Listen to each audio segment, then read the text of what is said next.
Are you struggling for consistency in your sim racing? Does your iRating look like a roller coaster? If so, we have good news for you. The way to get more consistent is to first understand what you're doing differently than the professionals. And VRS is the answer. With our competitive subscription, you will have the telemetry, setups, tutorials, and everything else you need to fully analyze your driving. Our data packs and the ability to compare your driving with the best in the world will show you exactly where to adjust your inputs, change your driving line, and shave seconds off of your lap times. And our powerful and precise Direct Force Pro wheelbase and precision pedals are being used by some of the world's best drivers. All these champions agree that VRS hardware is not just the best on the market, it's also priced well below the competition. So if you're looking to upgrade to direct drive and the best pedals in sim racing, VRS is your answer. If you want to get better, get faster, and make it happen sooner rather than later, you owe it to yourself to find out why so many people are switching to VRS. You'll be so glad that you did. Visit www.virtualracingschool.com and learn why the best use VRS.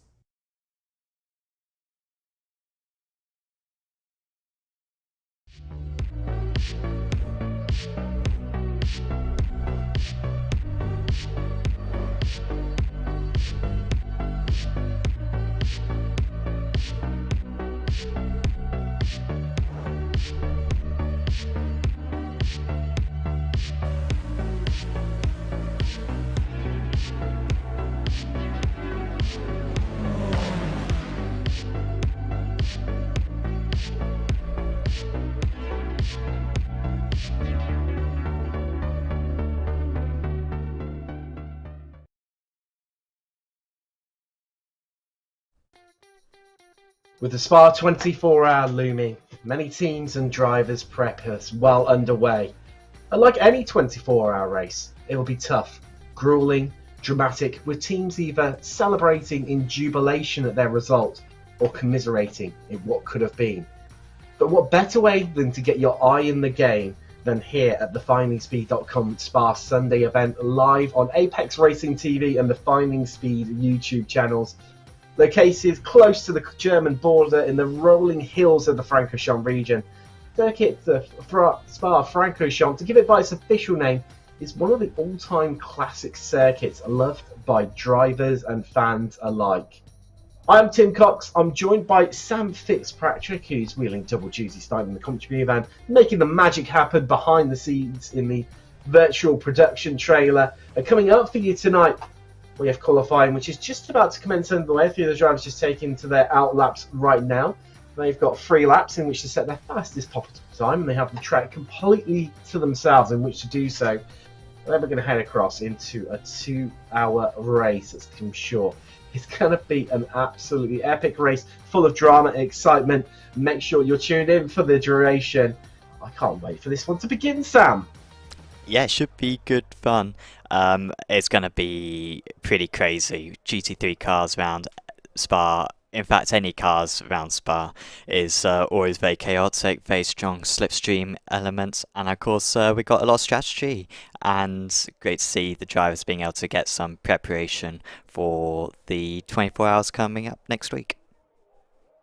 Of course, we're going to see plenty of the brand new to iRacing Mercedes GT-AMG GT3.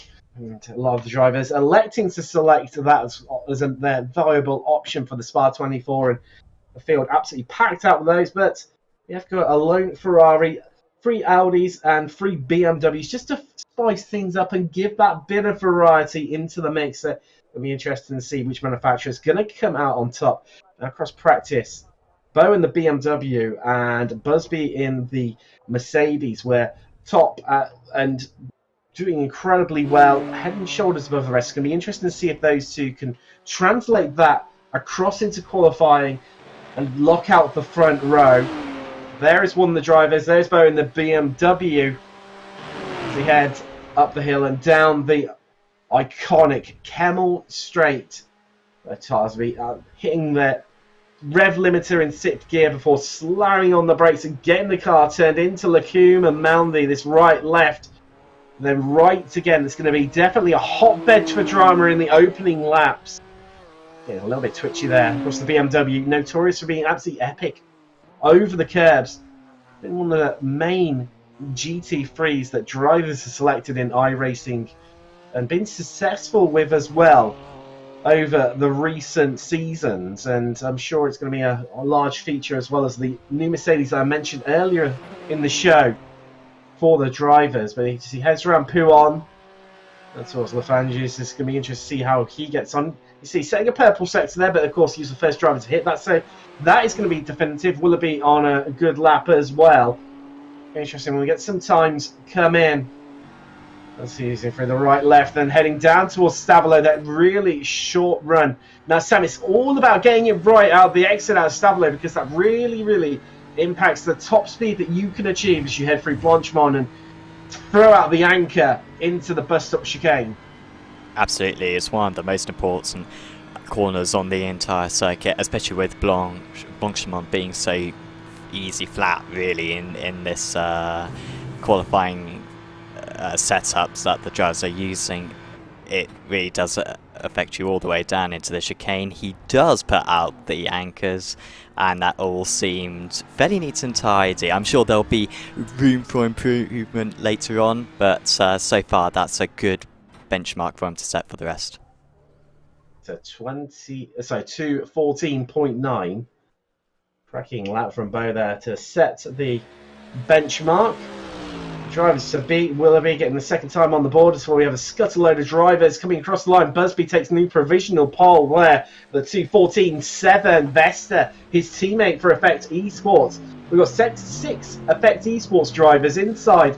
So 3 Effect Esports drivers inside the top 6 even.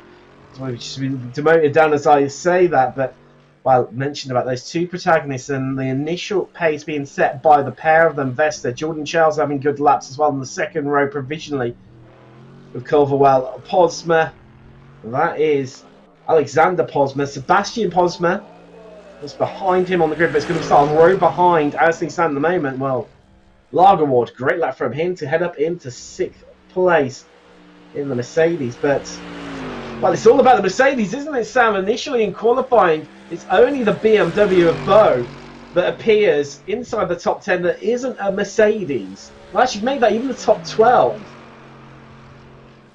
Yeah, it really does seem to be Mercedes domination pretty much at the moment, doesn't it? It seems to be very much the car to go with at the moment, and these drivers are using it absolutely to their advantage. We'll hopefully see maybe a few of the other cars maybe use their strengths later on in the event. I think the Mercedes are a little bit capped on fuel potentially, I think I saw in the BAP, so that might be a factor to consider later on, as most of the drivers at least are currently setting their second lap times. Of course, this being a lone qualifying session, we should see some big times coming up quite soon.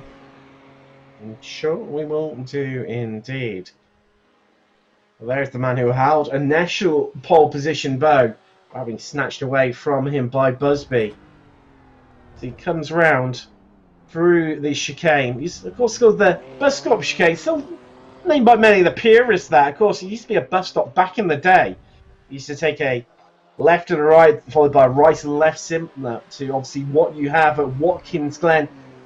These days, it's just merely a chicane, as there is a Vesta currently in 3rd place.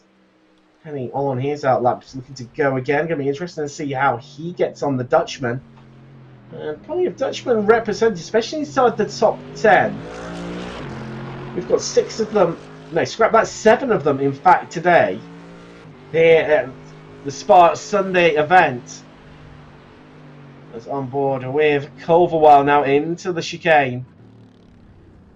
Who doesn't love that big grumbling V8 that Mercedes produced, that 50 cal soundtrack? And it's great to see so many people driving the new Evo version of the car. The previous iteration had sort of fallen out of love a little bit. Many of the drivers, of course, we'd had newer cars come along in the guise of likes of a Lamborghini. We'd had, of course, the newer Ferrari as well, the Evo version of that as well, the 488 GT3, the BMW, and now we have the new Evo version of the Mercedes. And towering the power down the Kemmel Straight is Culverwell.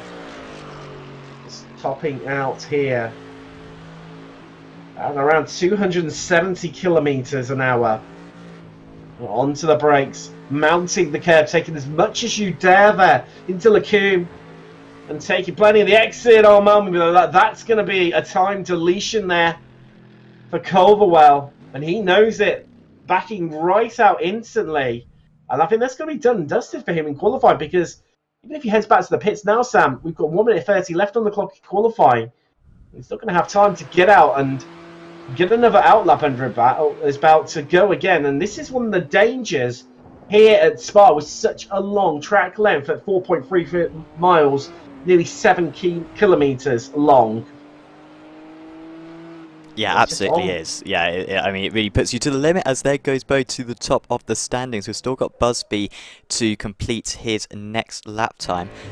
He is, well, that angle will show you a little bit better what's going on. But he is, yeah, going around the final part of the lap at the moment. I think this is going to be his last ever. There's still a few more drivers as well to set times. We've got Roland down the order as well. May also, Crouch just crossed the line. Atkin is also approaching the line at the moment. So that timing tag could change quite a bit in the next few seconds. Has Busby got enough to take back that pole position as Atkin moves to the top 10? Just got himself into 9th place, and there you go. Wow, half a tenth for the second is all that has separated our top two, and Busby clinches pole here at Spa ahead of the 2-hour race that we have got seconds away. McGrath just coming around to complete his final lap. He's yet to set a time, and there we go. That's good enough to get himself up into 21st position. Another one of the Mercedes drivers that we've got here, but McGrath and Wrightsman electing not to head out in qualifying, not to set a lap. They're going to start from the back of the grid, or possibly won't even elect to start for the pits. That's going to be an interesting one to see how they handle that. But that is qualifying done and dusted. Let's run you through your grid to mention Busby clinching pole right at the depth there, ahead of the BMW driver Nicolas Bo, the German. Those two are going to show the front row of the race, and as per practice, they've been head and shoulders above the rest, so it's going to be epic battle at the front, I'm sure, between the pair of them. Vespa, he starts behind his teammate Busby on the second row of the grid. He's got Jordan Charles for company.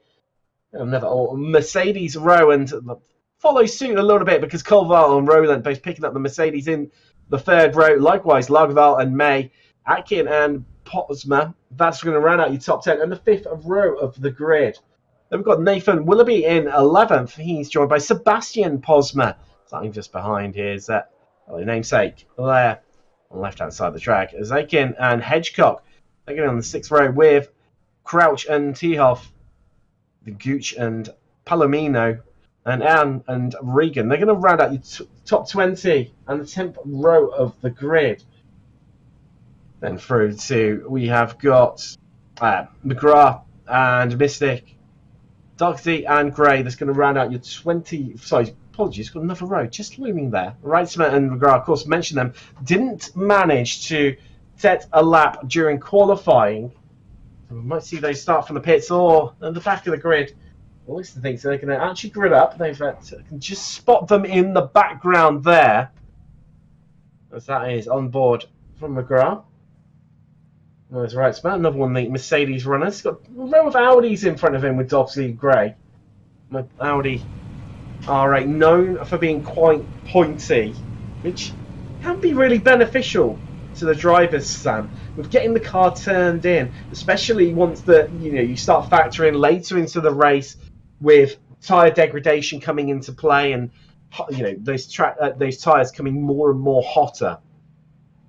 Yeah, it could certainly be a factor, and I mean, it's always a balancing act when it comes to these races. I mean, even if you have got a fast car, then you can kind of dial in the maybe a little bit less camber and try to look after the tyres a little bit more, and then of course, if it's the other way around, you can dial in for it to be a little bit faster and maybe use up the tyres a bit more. But well, I just hope that Bo can represent the non-Mercedes quite well in this one, because it is absolutely dominated by the Silver Arrows at the front, and we'll see if they can stay there. A lot can happen though in the next 2 hours, and I think we've got a good race in store.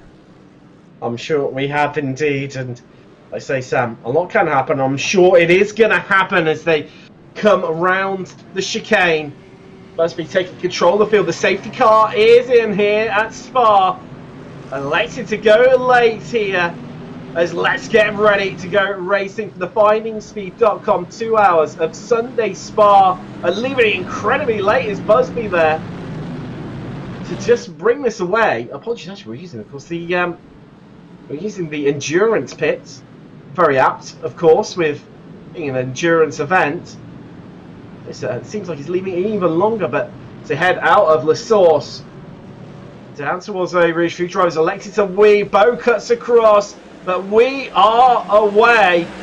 And what the start from Busby in these early stages, getting the jump on everyone around, and everyone else following it behind. May's got a cracking start. He's already up 3 places. We come across the top of the hill, through Gradion and down the Camel Straight. Now going early, has that meant he's going to come under threat? And it looks that way because the BMW pulls out to the left side of the track. And look at the storming run he's got on the run down to Lacoon. And Busby has no answer for it whatsoever. Vesta tucking in behind him. He's under pressure from another of the BMWs. That's Edward May, and he's spun. Just caught him in the background. He's being tagged left, right and centre. And Sam, drama already at the start here. And he's retired it to the pits, and Edwin May, after a blinding start, it's all gone wrong for him.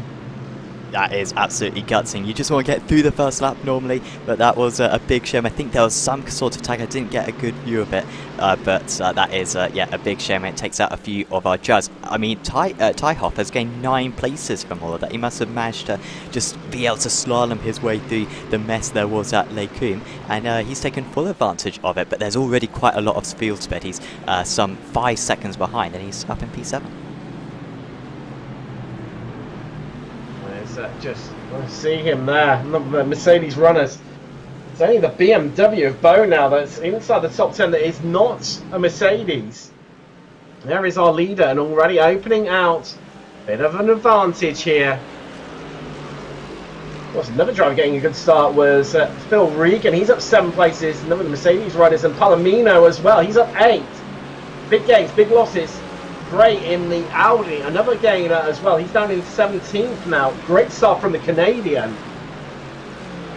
It's like I say, oh no, that's one, and the BMW's off there. Oh, and as everyone scatters left, right to try and avoid them. That is Crouch, the American, and a big moment in these opening stages of Blanchimont. He hits the wall, and the front end of that BMW is in such a sorry state. The RPM Racing driver is going to get going again. That is Roland just heading through there. You see battles in these early stages, up and down the field. The field still tightly compacted. A couple of gaps starting to emerge. There's Palomino already up 8 places inside the top 10 and looking to defend and keep hold of that honour for now in the 5.86 because he is under pressure from Zakin and Gooch. As Zakin just heads down to the inside. Gooch, well, bit of a flash in the back, lights in the background there from Polsma. Sebastian Polsma, he's getting a move done too. But side by side through Lacoum. And they're just about going to make it. And Palomino, I think, maybe picking up a slowdown there because he's backed right out of the throttle. Oh, that's allowed Zakin through and Gooch. A relatively easy move for the pair of them. But the trouble is that it's now backed him right up because Regan is now on his tail. Likewise, Sebastian Posma, Adam Hedgecock in the Ferrari is not too far behind. So they head through No Name and descend down to Pouon now. Flashing the lights in the background there. Drivers trying to get an early advantage, distract their drivers into making mistakes in these early stages. So there is another move. That is Willoughby losing, well, I say losing a place to Largo Alden. Oh no, he's just lost the rear end. He's just a slow spin, but he's gone round too much. He's had to take it onto the grass. But oh no, that was incredibly close there, Sam, as he looked to get going again. Just backed it out, and maybe a little bit too far back, and I was surprised he wasn't collected there. Yeah, that was tricky to tell how far he was going out, wasn't it? And yeah, I thought that was really worrying right there. But yeah, they managed to all get through on that occasion. and yeah, now has to rejoin the race and try to catch up. You can see he's now about 5 seconds behind the rest of the pack, and well, he should be able to make that up fairly quickly because they're battling so hard up ahead of him, but it's still an early setback, and yeah, loses him a lot of track position. Things just starting to settle down.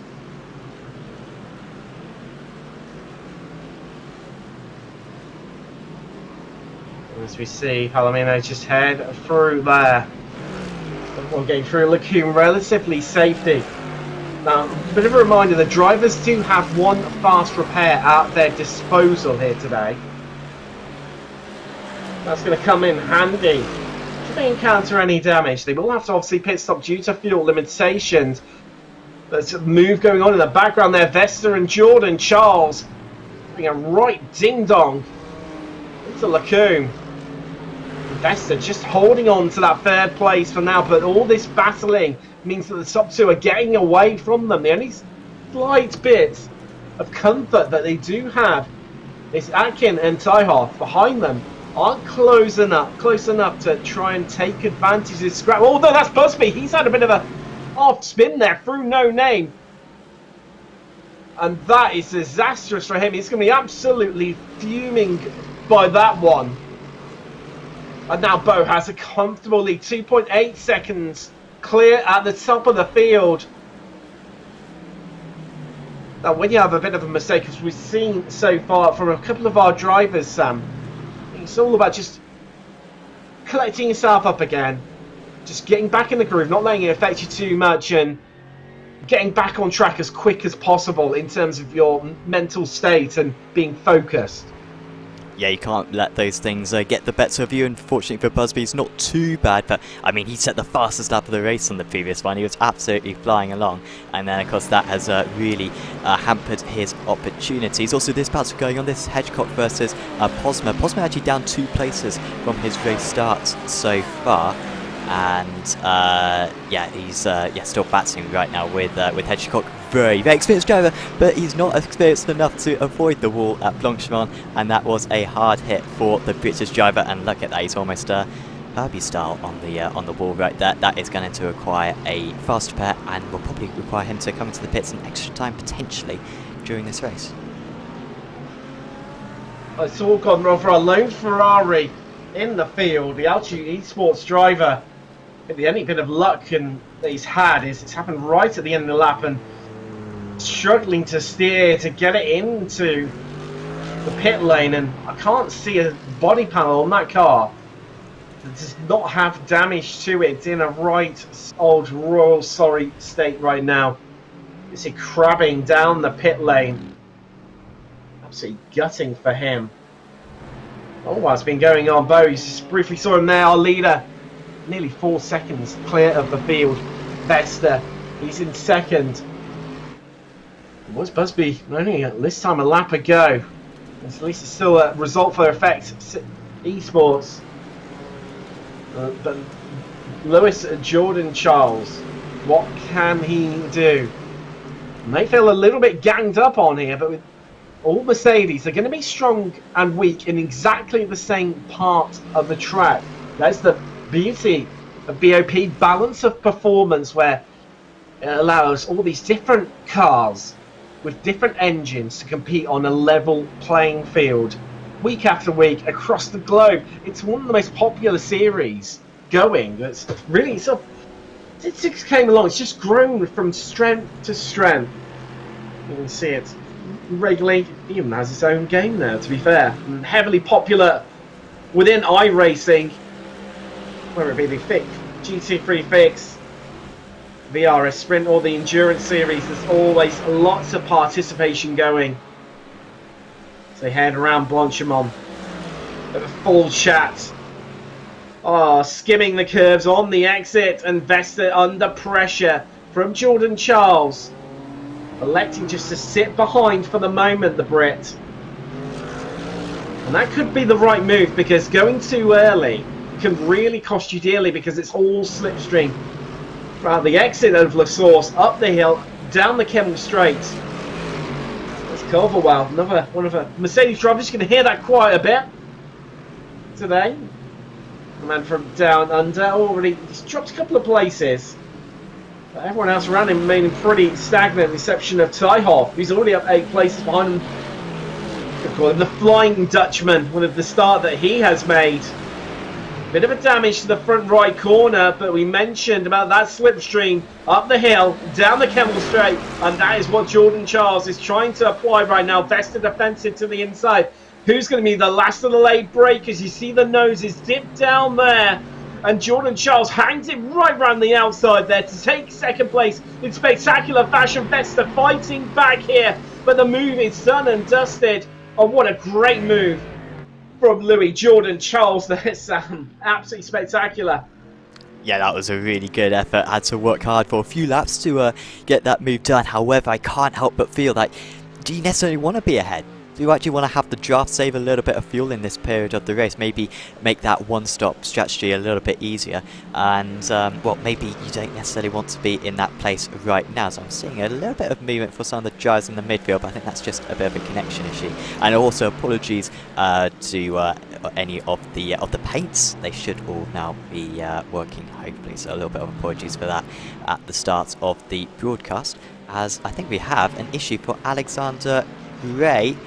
Oh, no. He's got an excellent excellent team name, I will point out. You can read that for yourself. But he's now outside the top 20. You could say it's great, the team name. Well done.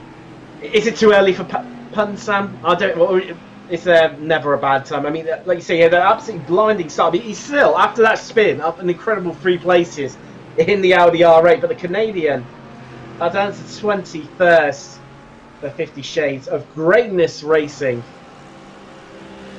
And now needs to get his head back down because he's also 1.8 seconds behind two McGraths in front of him. Coy McGrath in the Audi, Kenneth McGrath in the Mercedes.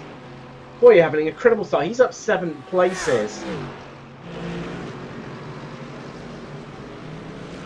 As we see, Gray coming under a bit of pressure now. Zakin, one of the drivers, is caught up in early action. And out of the bus stop chicane.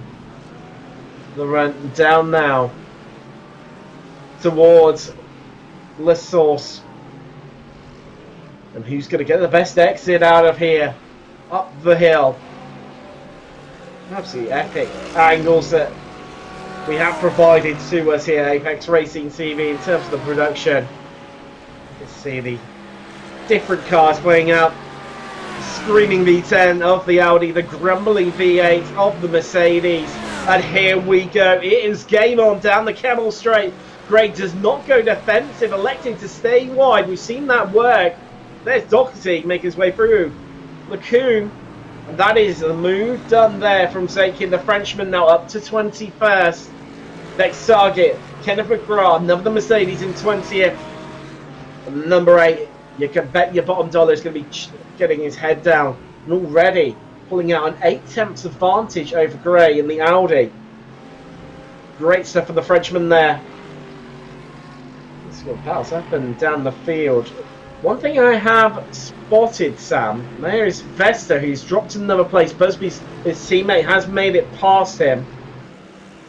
It's that I tell you what, Bo, our leader for SC Racing, the German in the BMW, started to rack up the off tracks, and it's so easily done here at Spa.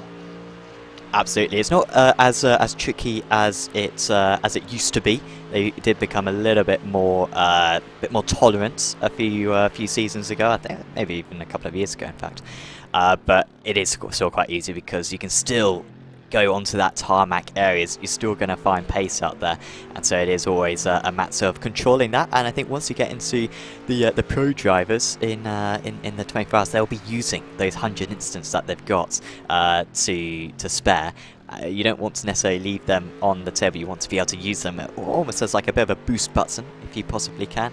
And yeah, that might be what we see in the 24 and maybe what we see tonight here as well. But yeah, you don't want to use them up too much, otherwise that can be really debilitating for your driving, especially when you're using the endurance pits, because the drive-through is very, very long down that pit lane.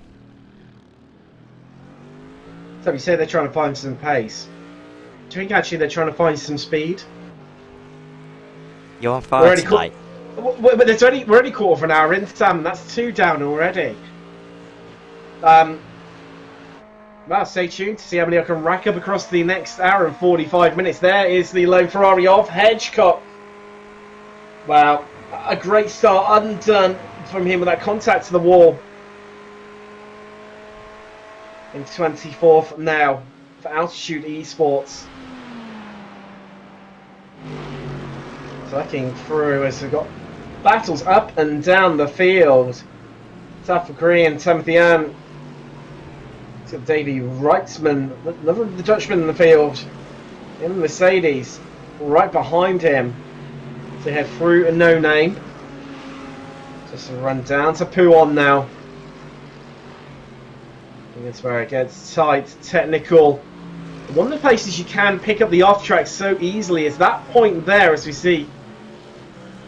Just picking, I'm sure, probably picking up one there from running a bit too wide. And as Sam mentioned, the off-track restrictions did get reduced and well, I've been made to feel not as harsh in recent times. A lot of that came down to Mercedes W12 F1 car when that came to iRacing, where one of the things that Mercedes stipulated was that they wanted the off-tracks within iRacing to emulate what the drivers experience in real life. Of course, iRacing has a lot of real-world drivers take part in the sim, including F1 drivers, as we regularly see. As there you go, this could be move on here. As Arlen goes defensive, left-hand side of your screen, but he's braked maybe a bit too early, and round the outside goes Reitzman. A great move. That's up 11 places now for him in the 23 machine. And dispatching on relative ease there. He's still now only up 4 places. So a relatively good start from him, but that's what I'm saying.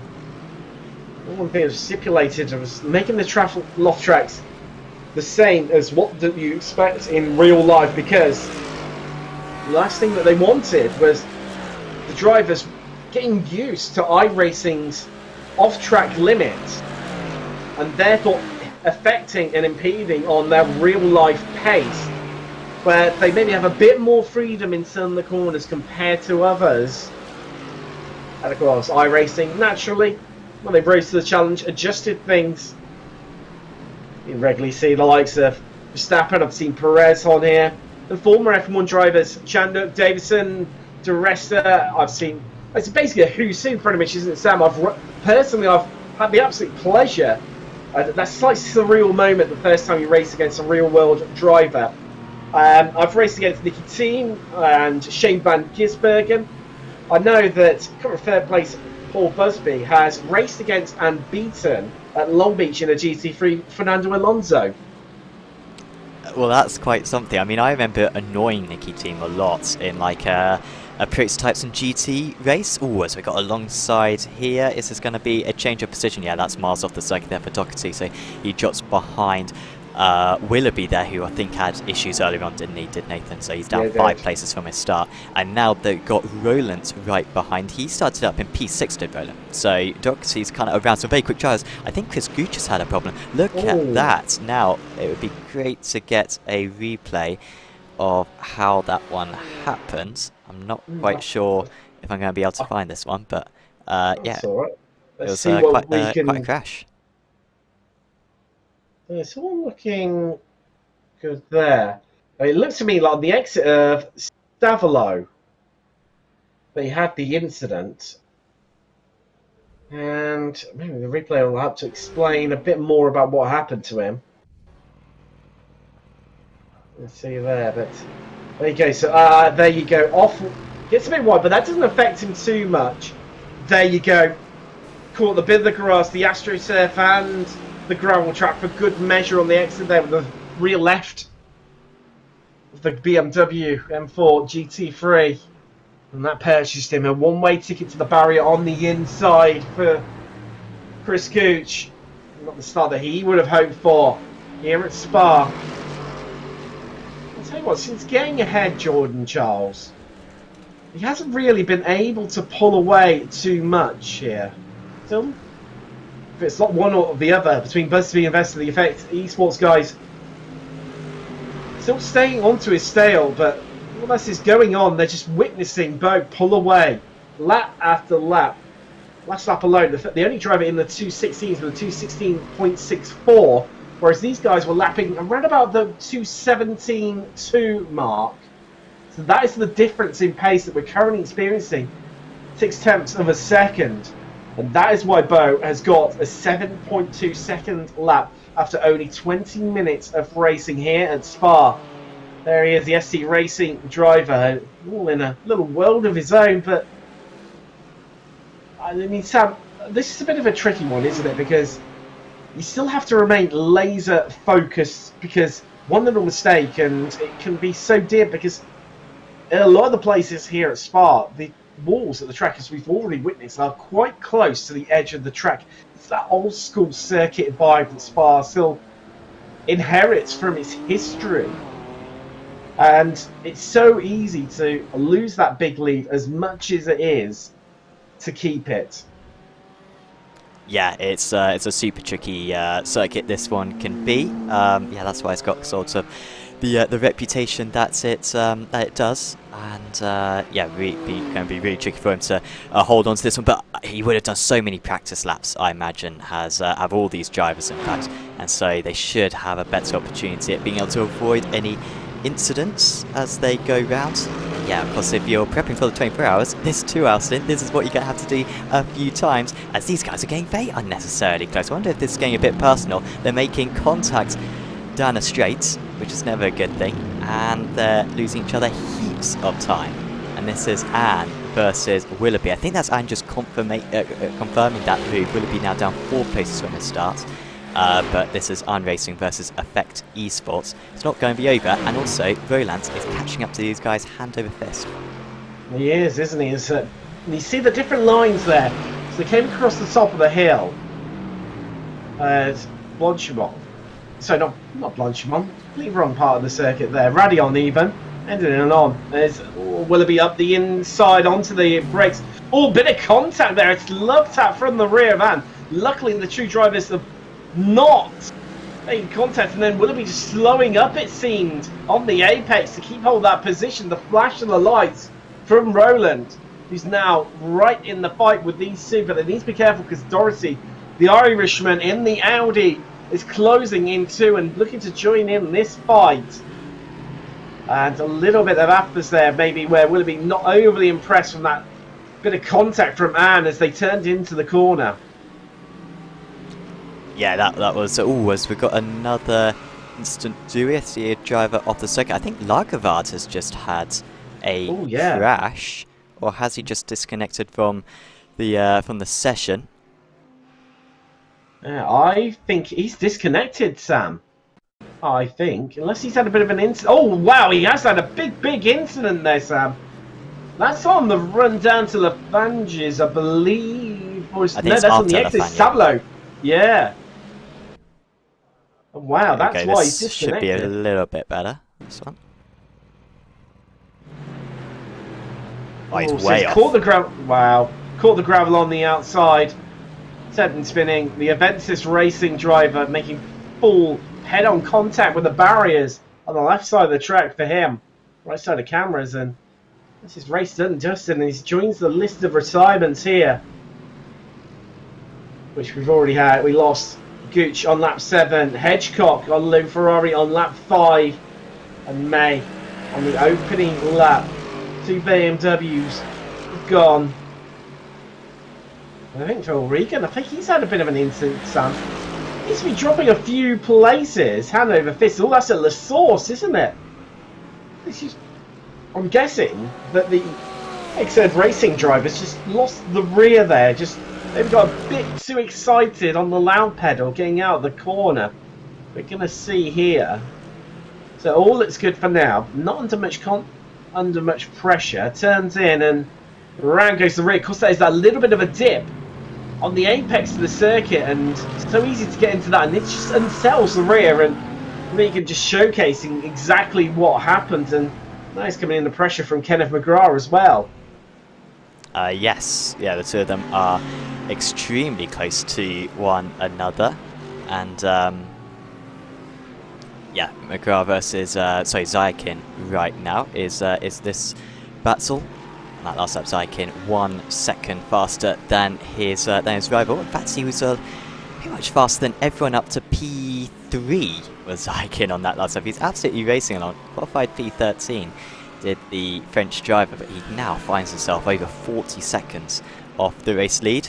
And once again, we see another driver just run a little bit wide through P1. It's so easy to do that on the first part of P1. It's so easy to go a little bit wide. It messes up your run through the second part. You have to lift out of the throttle as well, and that can be yeah, really costly for your pace. And they seem to have got through it all right though, Grass, despite losing a little bit of time. There's just no resistance here at Spa. You know, once the driver behind gets in your drafts, and if they're a little bit faster, then you know that you're not going to get any time off. You're going to be under pressure for the foreseeable future. Under pressure, Coy McGrath from Mercedes and Zykin. And this is going to be a move surely on the brakes into the chicane. McGrath and the Audi just going to allow him through. The Slam Racing driver. Oh no, he's into the pits, and he's getting into pit window territory, and he's elected to go early as the Audi driver. And Roland, the only other driver, but that was all the way back on lap 1. He headed to the pits. And this, with running the endurance pit, it's such a long trawl, and it feels like it takes absolutely forever, where you just sat on the limiter, you're watching the relative people stream past you while you're trundling through, Sam. Yeah, sorry, I got confused for a second. I was thinking, oh, it's a drive-through penalty, but no, of course, it's yeah, the long pits. Yes, man, this is rough, and that means that he'll have to make one more pit stop after this. I think some of the drivers, maybe you know a bit more about this than me, Tim, but I believe the drivers are going to be pushed to get it to a one-stop. They're going to have to do some fuel saving, so maybe this is just scheduled for McGrath, and he's taking that first pit stop a bit early, committing early to a two-stop strategy, while maybe a few others try to go for the one-stop. It seems that way, doesn't it? Just going early, and it seems almost like it can play to your advantage, though, where you're able to get out into some cleaner. You're not stuck behind another driver, or you're not being pressured by someone behind. And that just allows you to, set some decent pace, get some laps under your belt, and inevitably try and climb some positions with that alternate strategy. And talk about fuel saving. These two have currently remained in position pretty much as they have been for the last few laps now. Currently just heading out on to lap 13, 27 minutes complete, and must be happy to sit behind Jordan Charles, who's been soaking up the pressure, and they know that they need to work together if they are to give an answer to Nicolas Bö, the Germany's leading, because that gap's now up to 10 seconds, and Bö is lapping in the 2:16. Low 2:16s at that. Last time around set the fastest lap of the race at 2:16.32, whereas these guys last time around lapped, well, in Jordan Charles' case, 1.1 second, and a dip in the clutch there, Sam. That's why they've got the slower lap pace, because there is fuel saving going on. Now, a dip in the clutch from Jordan Charles, Busby's just sitting in his slipstream range, and that gap has maintained lap after lap at the window of 3 to 4 tenths. And I think that's why Bö and the BMW is just going for it, full chat, hammer for leather, and pushing on and growing that gap that way. Just coming around a bit of the lap traffic. Currently that was Coy McGrath. He just managed to make his way past. Next one up is Brian Crouch, but he's a little bit further on around the circuit. You can see the way this BMW could just eat up the curbs. Absolutely monstrum. It's one of the strengths of this car. It's one of those great all-rounders cars where it's relatively easy to drive, but not always necessarily the quickest. But quite often, Sam, that's what pays to an advantage in an endurance race. You want a car and a setup that's just easy to drive and might not necessarily be the quickest, but you can actually make up a lot of time from having an incident-free race.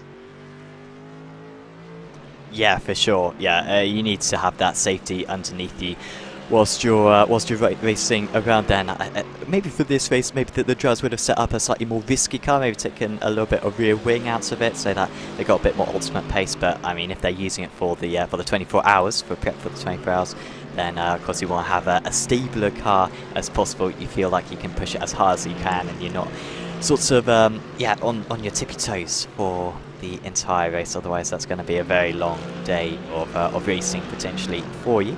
By the way, the battles have sort of calmed down a little bit. That Jordan Charles versus Busby battle was actually the closest one we have out on circuit. So yeah, I'm sure everyone's going to get a little bit closer. I'm seeing a lot of like 1 and 2 second gaps, but yeah, at the moment it's just got a little bit calmer out there on circuit. Certainly has to be nothing. Half an hour gone. Oh, Sam, we've had a change for second place. I've just seen on the timing sheets. It's got the move done. Busby versus Jordan Charles. They've swapped around. And how they're coming down now for Busby. Can he pull away from Jordan Charles, who we know is playing the fuel-saving game? And had it last time around. And this, I think, is going to be a relatively easy move. Well, no, Jordan Charles goes defensive to the inside. Busby says, thank you very much. I'll take the outside line, keep my foot in, brake late, and gets the move done before they've even turned in, let alone reached the apex. And Lacombe there. Yeah, I wonder if he was sort of just letting that one go and trying to get a little bit of the draft himself now, because I feel like if you're behind in this pair, then I think you want to be behind in this pair, if anything, because I think that's going to be where you get the more of the fuel saving, especially if these guys are trying to pull off that one-stop strategy. So yeah, I think that's a good decision there from Jordan Charles. You stay close though. Gap's gone up to 5.5 tenths of a second. Of course, now you've got this next sorts of minutes of the circuit where you've got 2 braking zones and 2 fairly easy corners, fairly low speed at least, and then just a bunch of massive long straights. So this way you can toe back up, and yeah, the gap comes back down to just 3 tenths of a second as Bo out in the lead sets the fastest lap of the race at 2 minutes 16 dead. I'll tell you what, these guys behind, they are responding because their lap times have come down. They've both crept into, well, I say that, last time around they were 2:16s to cross the line to complete a new lap. 2:17 for the pair of them. Good second still off the pace being set by the man in first, Bo, the German in the BMW. There is Tyhoff. 9 places. He's having a cracking race. He starts off the train of 3 Dutchmen, all in Mercedes, with the 2 Posmers, Sebastian and Alexander, behind him, respectively. There is Willoughby. One of the best starts to the race, but has climbed back up through the order. Big shout out to David Retzmer, because the Turtle Sim Racing driver is up an incredible 14 places, a highest position gainer. He's in 11th. Great drive from him.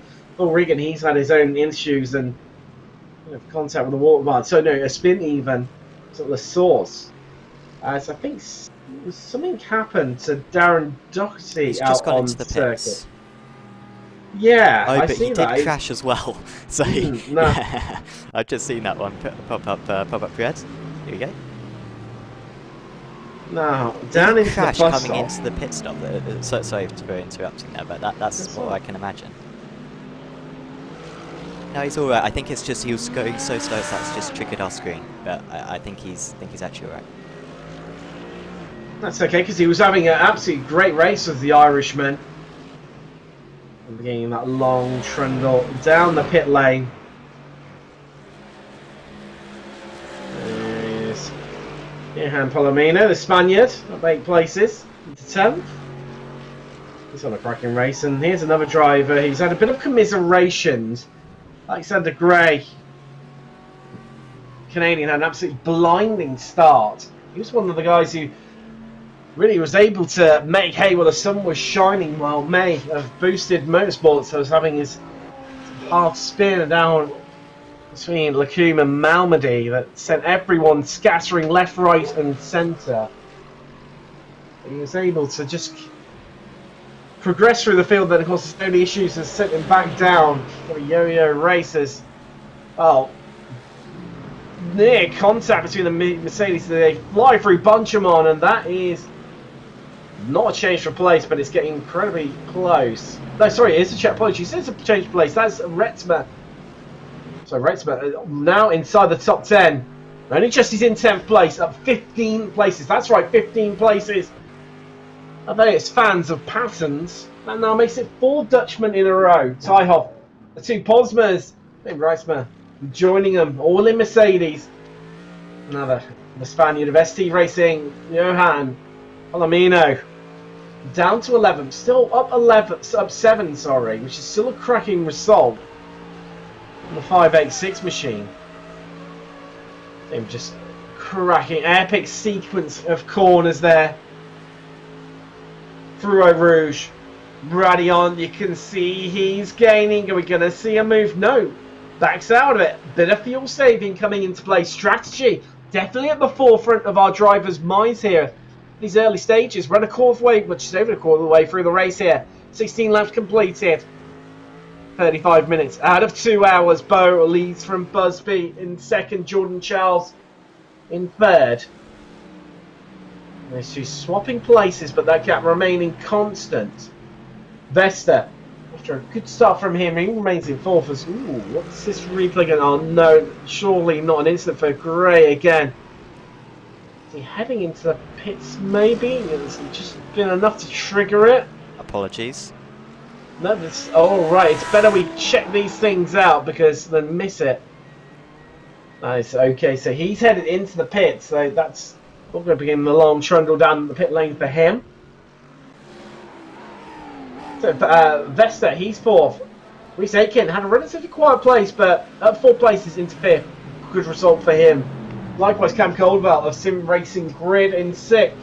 Drops 1 place, but will definitely take the quieter race for him, and then begins the quartet of Dutch drivers from 7th through to 10th. Martin Zijhoff of T-Boss Racing up 9 places. His teammate Sebastian Posma behind him, and then Alexander Posma. These two up 4 and 1 places respectively, and then David Reitzman. He's on an absolute flyer right now as the Turtle Sim Racing driver. He's up 15 places. Started on the last row of the grid. It's hauled a Mercedes GT-AMG GT3 Evo all the way up into 10th. An epic drive from him. Definitely going to be one of the names to watch out for coming to Spa 24 with that sort of performance. Behind him is Spaniard Johan Pellegrino up 7 places into 11th. Willoughby off to that half. That spin early on cost him dearly. He's managed to recover back up to 12th. He's down 1 from where he started in 11th. Kevin Rowland, ST Racing, he's in 13th. Again, one of the drivers who started further through the field. Not having the best of starts that he could have hoped for. Zakin of Impulsive Esports in 14th. You know, Phil Regan of XZ Racing, he's recovered up to 15th. Kenneth McGrath of Snowman Racing 16th. Mystic of Mystic Turtles in 17th. Roland, I'm not sure, Sam. I think he's had a bit of an issue out on track because he's jumped straight to the pit. Oh, wow. That is a big incident, a big amount of contact there. Oh wow! Oh wow! So I'm trying to find the starts of this one. Not sure if it's the oh, here we go. I think we're going to have it. I think he went off the track and went on the track a few times on this one. Roland, it's absolutely huge. This couldn't happen really nowadays at Spa. There's a bit more runoff there, albeit maybe around this part you could. Is that a hardware failure? And he nearly does a perfect Fast and Furious style barrel roll, but unfortunately he didn't quite land the landing. So there was a good effort there from Roland. I imagine that was a hardware failure or just a lack of concentration, maybe looking at his HUD or something, looking at fuel calculators or whatever, and yeah, got distracted down the straight. Gutting for him, but a big spectacular accident there. Rouge and Radion. See Mystic there, Mystic Turtles ready for the order. Timothy Ann, he's in 17th. Alexander Gray, great start from him as Tyhoff's into the pits. That's allowed the two Posmas to get ahead of him. You imagine a Wrightsman will follow through. You're looking at around about just a transition through the pit lane here. About a minute and 10 seconds. It's a long, long drive. He's taking his pit stop, which he's well in the window for now. He'll be stationary for about an additional 40 seconds. So you're talking about a best part of a lap here, Sam, to get in, take your pit stop, and head out again. Because Kenneth McGrath, he's in as well for 15th. Snowman Racing. There he is, beginning his long journey down the pit lane. Kevin Rowland, of course, we've seen. That's running through completely the order. We've got Crouch in 19th, the highest, well, the second highest of the BMWs. That's Bray being the highest of the Audi runners, and the first the non-Mercedes drivers, other than our leader, Nicholas Bowe. Just coming round to, I think that might be Darren Doherty. There's Alexander Gray. Brad Crouch, RPM Racing in the BMW, he's 19th. Darren Doherty of XZ Racing in the Audi, he's 20th. There he is. So Kevin Rowland, he's in the pits right now in 21st. And then it's into the retirement. Corey McGrath slammed Racing. We lost him on lap 15. Johan Lagerveld, we lost on lap 9. Chris Gucci, Mystic Turtles, lost him on lap 7. Hedgecock, the lone Ferrari of Altitude Esports, we lost on lap 5. And May, we lost of Boosted Motorsport in the BMW on the opening lap. Unfortunately, we've lost most of the non-Mercedes runners here. Bit of a gutting one for that. Let's see a bit of an underdog fight and to disrupt the status quo. But Ty Hoff, he's just heading out of the pits right now. Kevin Rowland, I think that may well be potentially a retirement because he's still stationary in the pits. Also mentioned that drivers do have one fast repair available to them. So there is Ty Hoff heading out. Now, when he came into the pit, Sam, he was in 7th. He's now coming out in 19th. And it was not a slow stop either. So I think that's just showing just how long that you are stationary, the large amount of time that you're going to be losing here, not only today, but come the Spa 24, especially for those drivers who may be watching this tonight and have not taken part in the Spa 24 and maybe a bit newer to iRacing as well. Yeah, I mean, just for a reference, I think he was around Potsma. There's Potsma. So he's like... Yeah, he was ahead of this... So he's absolutely miles ahead. So yeah, there's Seb, and then Culver Woe, I think, was between the two of... yeah, he was between Calderville and Posma. So yeah, it's absolutely massive, and it always surprises me whenever you have the long pit lane. It is absolutely insane. And of course, if you can get it down to one stop, you've absolutely got to, because they were racing in the BMW Sim Cup a couple of weeks ago, and that runs the BMW GT3, and that, at least for the pro guys, they were just all fuel saving massively and just going for the one stop. And I think that was using the GP pits, if I recall correctly, not the endurance pits. So I mean, for those guys, it'd be an absolute no-brainer to save the fuel and limit your amount of pit stops. I think that's what most drivers are doing here right now. But if you got an extra pit stop, if you take damage early on, even if with that faster pit, you've still lost a minute and a half just by going down the pit lane. It is absolutely crazy just how much time you lose around the circuit. It is. I tell you what, Tom, it is brutal and savage if you end up wrecked. And well, so many other drivers have fallen foul of that one. As ooh, David Reitzman, as something happened to him. He was an absolute flyer. Started on the back row of the grid and climbed over 15 places. So there's the Turtle Sim Racing driver. All looks okay. Heading down towards Stavolo. Oh, failure. Big failure or something. Just didn't turn in. It was weird, Sam, because it didn't seem like he was carrying much pace as he was heading through Fanges. And then all of a sudden just turned in and the car didn't stop and carried straight on. Horrific amount of understeer for him.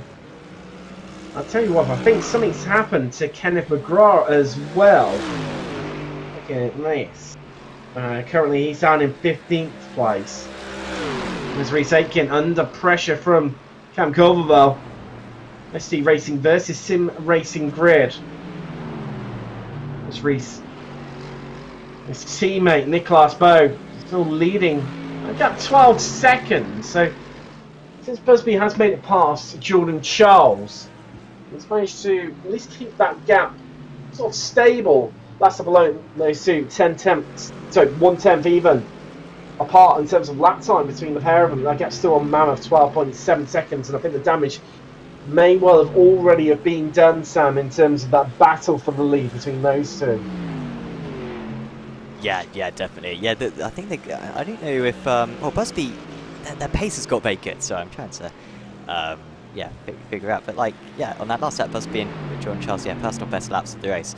But yeah, you're right that the gap's already there between the top two, so it's going to be very tricky for Bo to lose this race from here on in.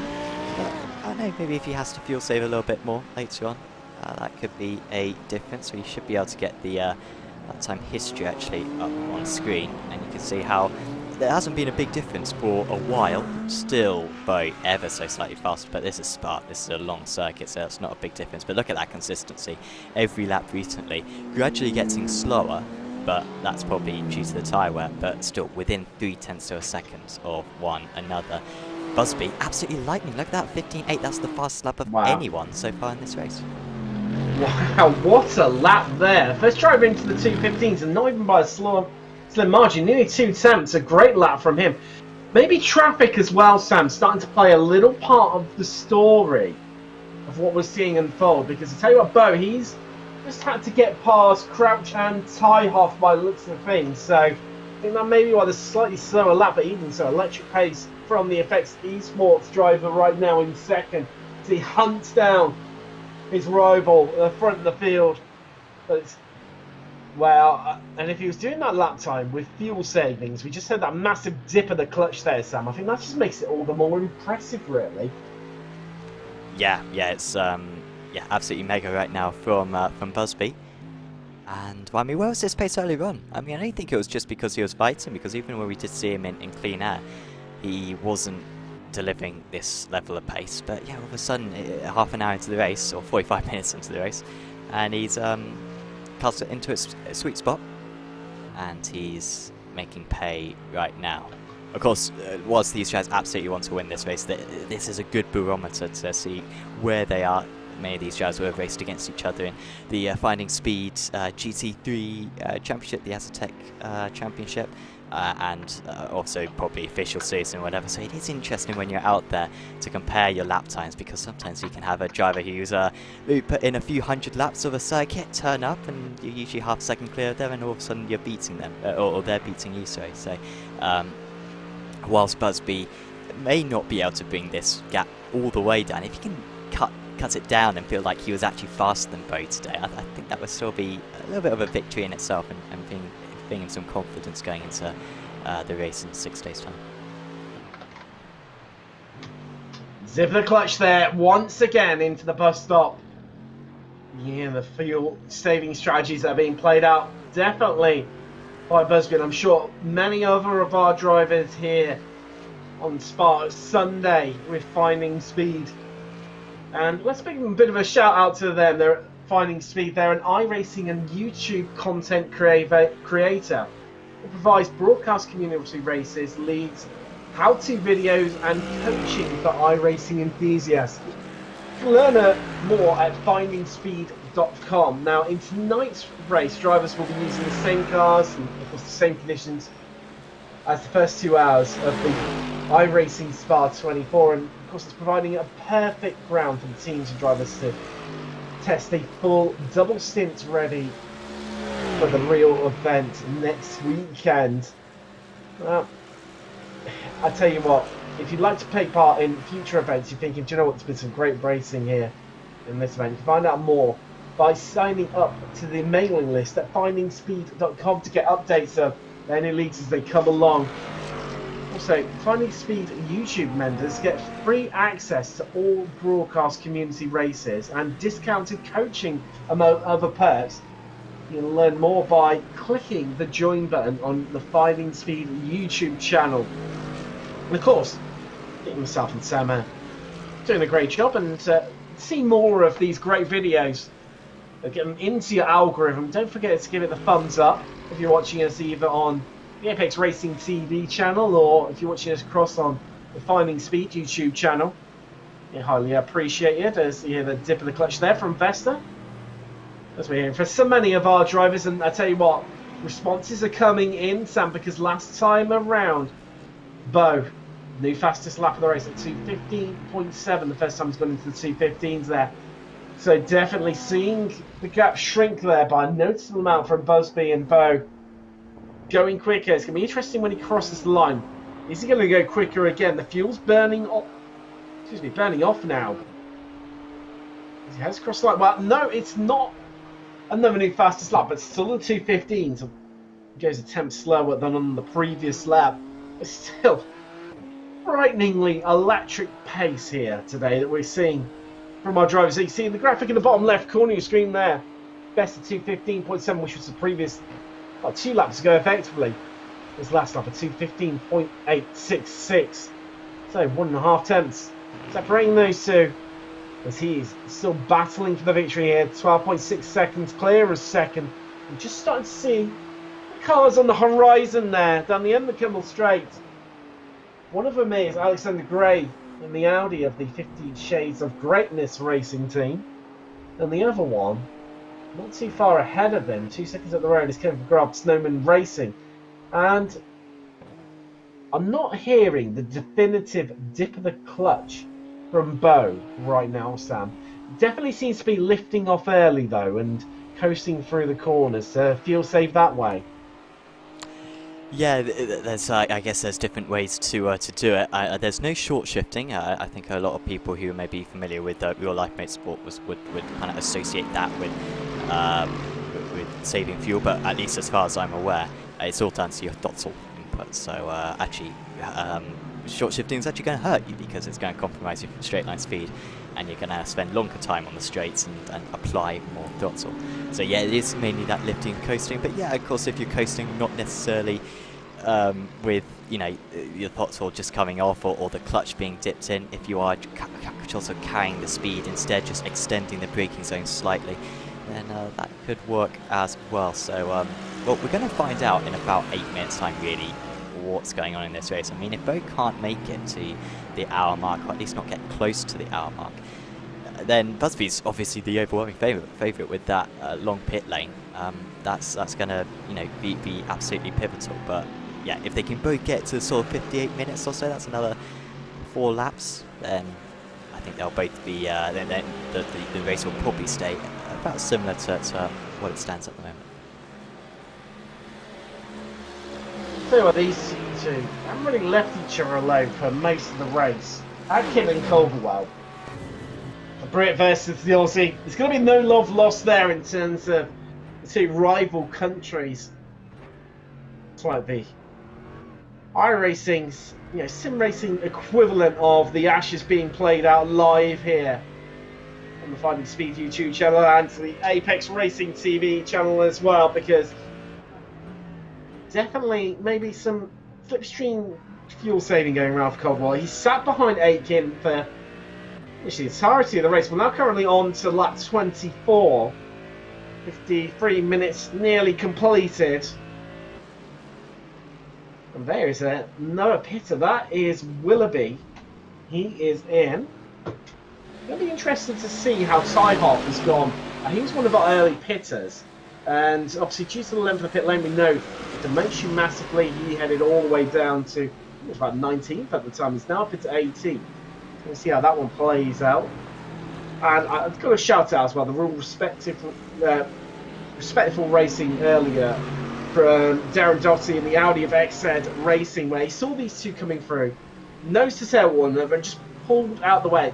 Knew they were quicker, didn't want to get involved, and just allow them to breeze by. And funnily enough, it was on the exit of No Name, which we're just about to see now. It was very kindly done.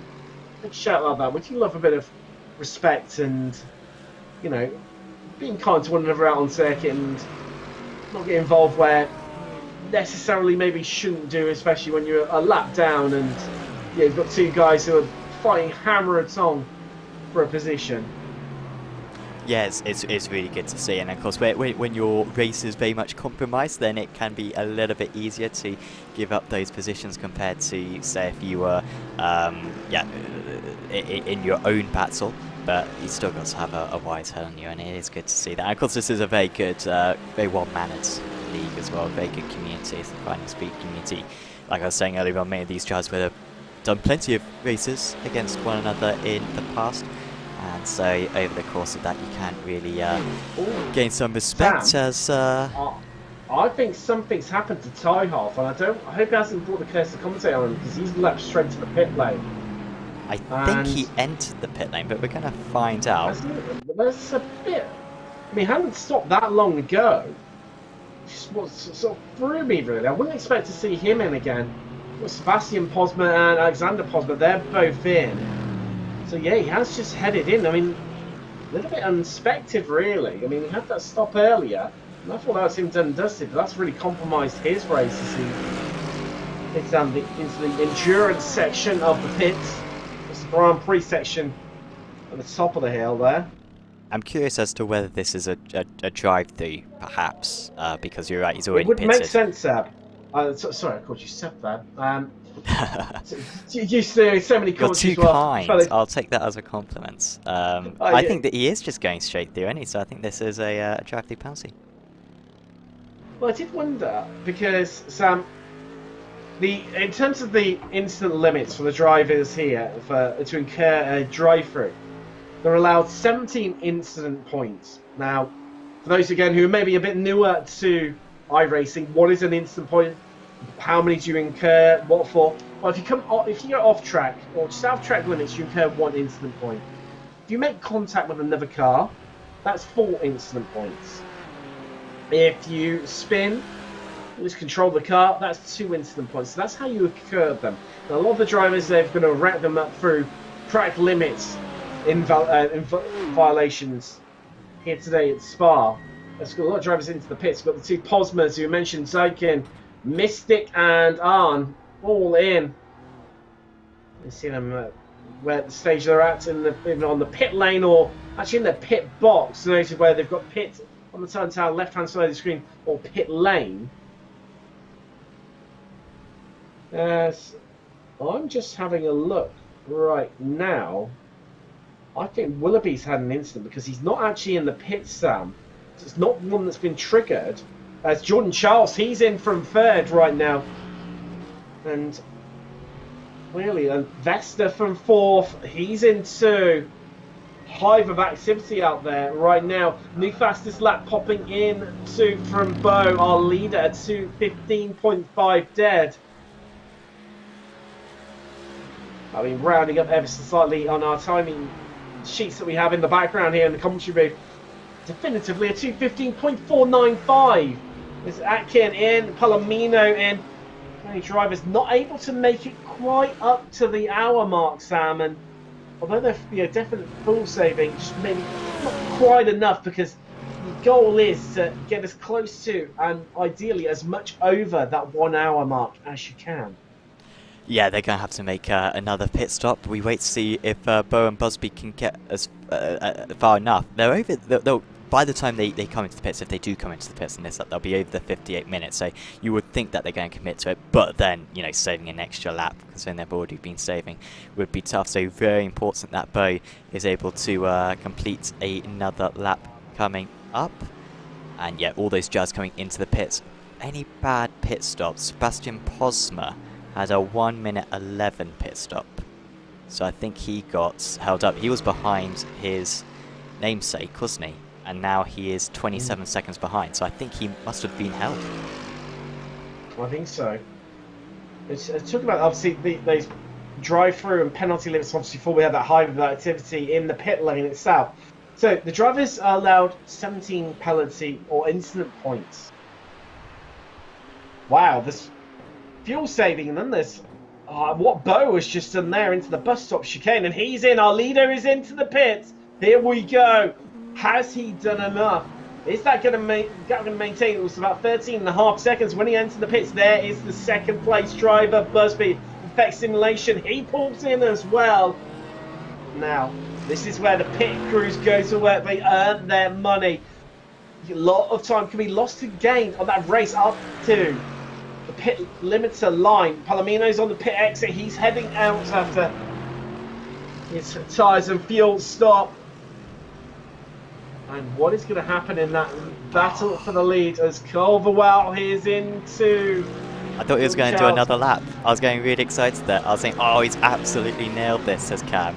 But no, he didn't have enough fuel, because if he had gone one lap further, then he would have been in a good place. I don't think probably in the lead battle, but man, this is confusing, isn't it? Because no one's managed to get to the hour, so are they going to have to two-stop in this race? Well, I'm just sat here debating this in my mind, Sam, because I mean, it's incredibly close. I mean, you see 59 minutes and 45 seconds when Bo has just pulled up into his pit stop. There is that, he's going to be stationary for about 45 seconds. Plus then he's obviously got the short run out of the pit stop. You see the second place driver tucking in, actually just in front of him there, just behind the Porsche 911 safety car that you see so often within iRacing and road racing definitely. What's costing the ovals? You get the truck quite often, or the... I forget what the pace car they have for a lot of their oval racing is right now, what make and all that is, but there's Culverwell. He's in too, as we mentioned. Now, of course, just revisiting before I drop. So Bo is out.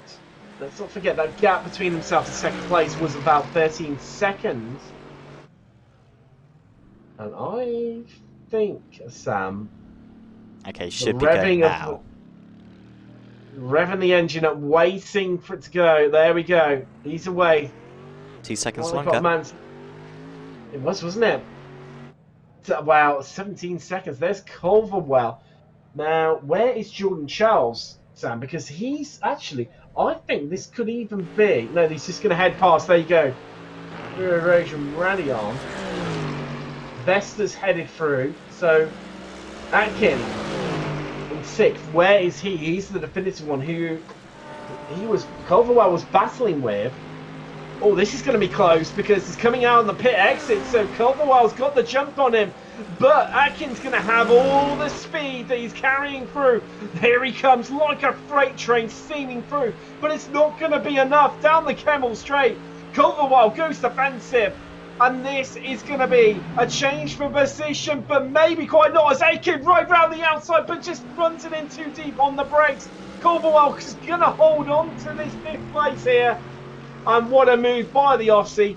Pit strategy, but this isn't done and dusted because Atkin comes on the attack once again, but has to back out of it. And there you go, Sam. Pit strategy playing out. Now Culverwell was stationary for 7 tenths longer than what Atkin was, and that is an in-lap of his life that Culverwell has just put in there against Atkin. Yeah, that was absolutely mega. Unfortunately, he hasn't been able to break the jump, but I think now with the superior fuel situation that Culverwell has got, it clearly was saving more fuel in the first stint. Maybe he will have the pace now to start pulling away, and in fact, well, on this lap at least, this has been an excellent lap from him. He's been able to get a few car lengths clear at least, so yeah, this is looking good right now for the Australian driver, back to where he started in this race. So just going through the pit stops, that I might be able to show on the timing tower in a second, because it's usually quite revealing as to kind of what's going on out on circuit. Yeah, so some mixture of pit stops, but mainly in the low 42s. And then I'm also seeing Posma about 30 seconds longer. We had Reitzma, which is coming up as 2 minutes 35, which seems a little bit too long. I'm not sure if that's necessarily correct there. Zykin, I think, got a 30-second penalty, and also maybe Gray may have got a 30-second penalty as well, but he's already had problems in this race. So a few speeding penalties out there for Jazz. I think 3 drivers getting speeding penalties during that pit stop sequence. Is that Doxy? One of the drivers, as you mentioned, he's a good round of pit stops in the belt for him. He's up 11 places into 12. Started on the penultimate row of the grid of the Irishman, and the Irish definitely with him here today. Carter number 12. He's in 12th place. Disappointingly. Again, fans of numbers and patterns, he's only up 11 places. Can't make it the whole magic 12. Bit disappointing there, but even so. Oh, wow! Nearly losing it there on the exit of the bus stop. The rear end getting incredibly loose and leery. The Audi R8 doing Audi things there. Now set to come under pressure because that is Phil Regan behind him, his teammate of XZ Racing, an impulsive esports driver, freshman Ludovic Rakin, looming in the background. Dark Mercedes AMG number 8. Up the hill they come. What's going to happen down the end of the Kemmel Straight into Lacombe? Who's going to come out on top? Well, I think they're going to be a little bit too far apart, but that gap is definitely going to close up. I'll tell you what, Doxy's feeling a bit vulnerable here because look at the speed that Regan's carried, and also Rakin. Well, he's lost 2 places on one straight there, Sam. I'm not sure what was happening there with Doherty. We might be able to go on board with Sam, him. I'm wondering if he's got a slowdown because I heard him short shifting out of Malmedy. So he went defensive. Oh, he's not at full throttle there, Sam. It's not just me. That engine should be the 5-litre V10 in the Audi R8 should be absolutely screaming down the Kemmel Straight, and it's not. And I think he might have picked up a penalty, a slowdown penalty that he's just had to burn through there. Yeah, I think you are correct on that one. Because he seems to be back up to normal pace now, so yeah, he seems to be back into this one. Does Doherty, but that's not exactly what he wanted. And well, two-phase, so we've got time to come back. Also, Reitzmer's only just ahead of these guys. So Reitzmer, after that very long pit stop, I was briefly showing, and I will just show again now the pit time for the drivers. And yeah, Reitzmer's coming up as 2 minutes 35, but I don't think that's legit. But I think he did still lose time, perhaps, during the pit stop sequence, because we did have that line of Dutch drivers, didn't we? And he wasn't that far behind Posma earlier on, now he's 42 seconds behind Posma. He was ahead of both the Posmas, Alexander and Sebastian. Sebastian's lost time during the round of pit stops. Willoughby and Filomeno have both got the jump on him around there. And not really alternate strategies being played out. Now, we've started on this conversation a couple of times now. I think it's time to try and finish it off around the incident point limit. So the drivers do have 17 incident points available to them until they incur a penalty. Now, I think this is where it's going to get interesting for the second half of the race, Sam, because we've seen 1 or 2 drivers hit that incident point limit as we're seeing a move here. As Rankin on the attack, right onto the bumper of Regan, but just backing out of it there. These drivers will need to do a little bit of extra fuel saving to get themselves home to the end. But obviously, once you've had that first drive-through for hitting that incident point limit, it is then every 8 incidents. So every 8 off-tracks. Or if you make contact with 2 cars, you're in again then. I think you're going to probably be in anyway to repair damage, but even so, I think this is where it's going to see things just shake up a little. And maybe some drivers not pushing quite as hard because they're a bit worried about losing a whole bank of time, because it is a big time penalty that you do lose here. Having to transition through the pit lane. It's not like, say, a Lime Rock Park, for example, where IMSA are currently. Where it's an incredibly short pit lane, you're in and out, done and dusted. It's not really worth worrying about. But here, it's a whole heap of time. You've seen it's, best part of a lap you can lose. Yeah, and so you do have to be that much more careful as well. This is getting extremely close. But yeah, the incident limit, not everyone likes it, but you could argue that in real life often they only get like 1 chance. They hold 3 chances perhaps, as we are going to go alongside here. So this is Zykin moving past Reagan right now up the inside into Blanchard. We'll have to lift out of that one or take a off track. I mean, that's a time when you can take an off track, just go miles off the circuit and you should be alright. Contact though, he missed out on that one, definitely did Reagan. He just seemed to completely get that braking wrong. I don't think he was going for a move or anything, because he didn't pull to the inside. He just totally misjudged that one. Or maybe it was Zykin who's a little bit earlier on the brakes, and now Zykin has been able to get away. I hope neither of them got too much damage, at least at first glance there for Reagan. It doesn't look too severe. Just having a look at Regan's, the front end of his car, and appeared to be any damage to it, Sam. I'm not seeing any bent up corners of the front bumper, and looking at the rear of Zakin's car as well, the Frenchman, that looks all okay as well. But I think Regan has now got his teammate Doxy all over his tail, but I suppose if there's anyone to have all over your tail after a little incident like that, it is your teammates. Yeah, so these two should work together. Most likely, I imagine Doxy will be quite generous. By the way, I was trying to show you the front of Regan's car, but unfortunately, Zykin has got so far away we could barely see him. He was a speck down the track when he went to the rear view, and again we can't see Zykin's because the cap's already up to 2 seconds. Regan not having the best time. By the way, Timothy Ann has just come into the pits. I think that's his second pit stop for Timothy, so that will get him to the end of the race. One of the elements that we're going to have at the end of the race is who's actually going to come into the pits. We think the top 2 should be safe. I think everyone who got to 26 laps in that first stint, I think will have to continue to fuel save, but it's clear that they're trying to get to the end, as thanks to Jack Judge for subscribing to the channel.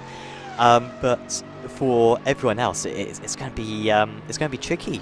If you went 25 laps, you go very far. And then you got drivers like Willoughby, who pitted on lap 23. You had Posma of the Alexander variety, who pitted on lap 24. In fact, his sibling or relative Sebastian also pitted on lap 24. And then Reitzmer pitted on lap 19. So that's going to make an absolute huge change, because if you have to make an extra pit stop, you're going to go thundering down the order. So the order that you're seeing at the moment, take that with a little bit of a grain of salt. In fact, I will endeavour to occasionally show you the last lap that the driver's pitted on, and well, there it is for the driver. So I think it's going to be lap 25, and you can make it. 26 is a bit easier. Below that, you're going to struggle to get to the end.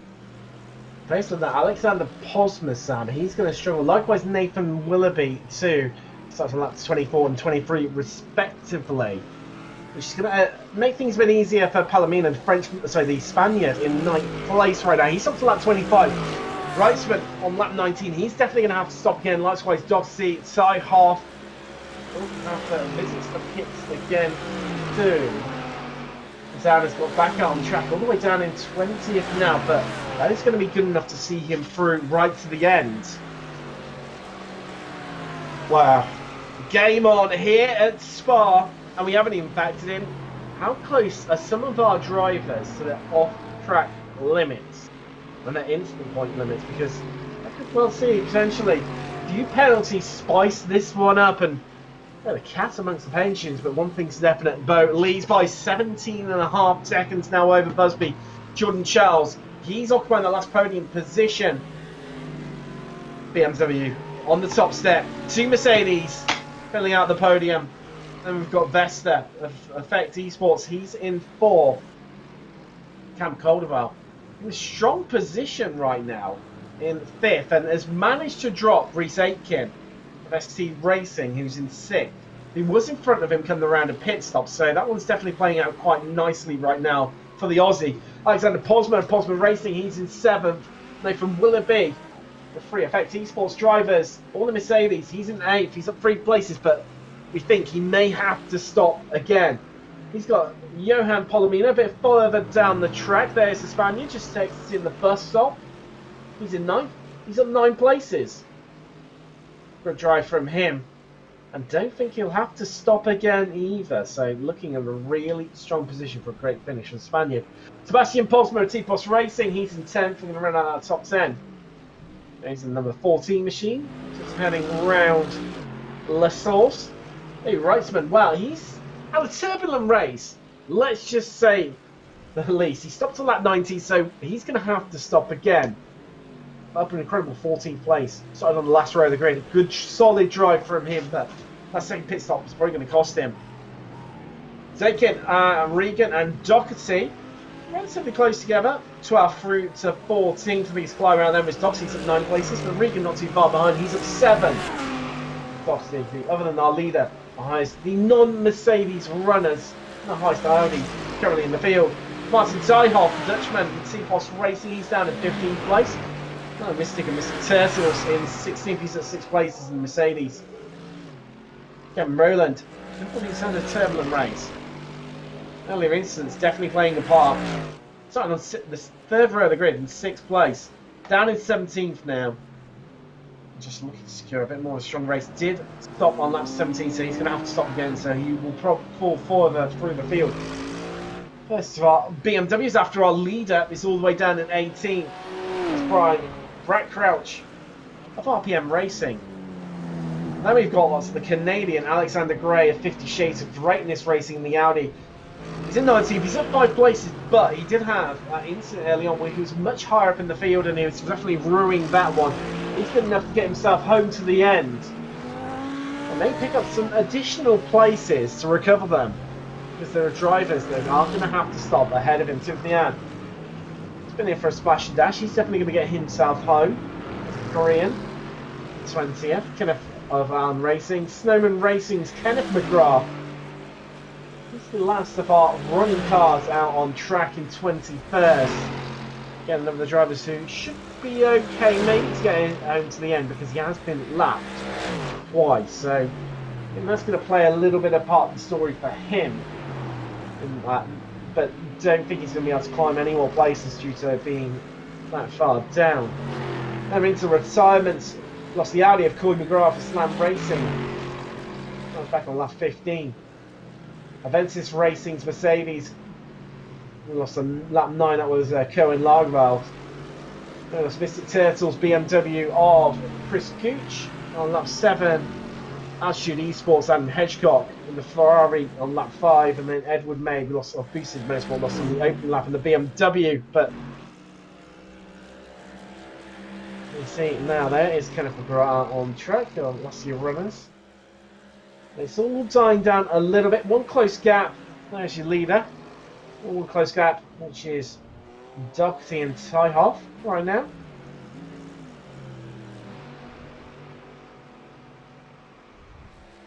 So Doherty and Regan even. Apologies about that one. Yeah, I think this is going to be movers on here. Although Doherty actually lifts out of it. So Doherty's pitted on lap 14. So much has happened in this race. I forget everything that's gone on. I think Doherty must have got damaged then earlier on in the race. You'll definitely have to pit. Reagan should be able to get to the end of the race a bit with heavy fuel saving. Yeah, Doherty's not going to save 12 laps of fuel. That is, I mean, it's possible. I mean, technically, if you walked around the circuit for however many laps we've got remaining, that wouldn't use any fuel, but it would be very slow. So Doherty's going to have to head down one more time, and just for reference, that would put him down around Alexander Gray region. Who isn't even on the time board. He is. Apologies, he is. My bad. 19th. 19th, yeah, 19th. 19th. Just on it. Just on it. Yeah. Yeah. So he'll oh, be. Willoughby, talking of pit strategy, Sam. Willoughby, he is in. We did say he would probably have to stop to get himself home to the end. He's come in from 8th place. Alright, there we go. There's one of our drivers covered off.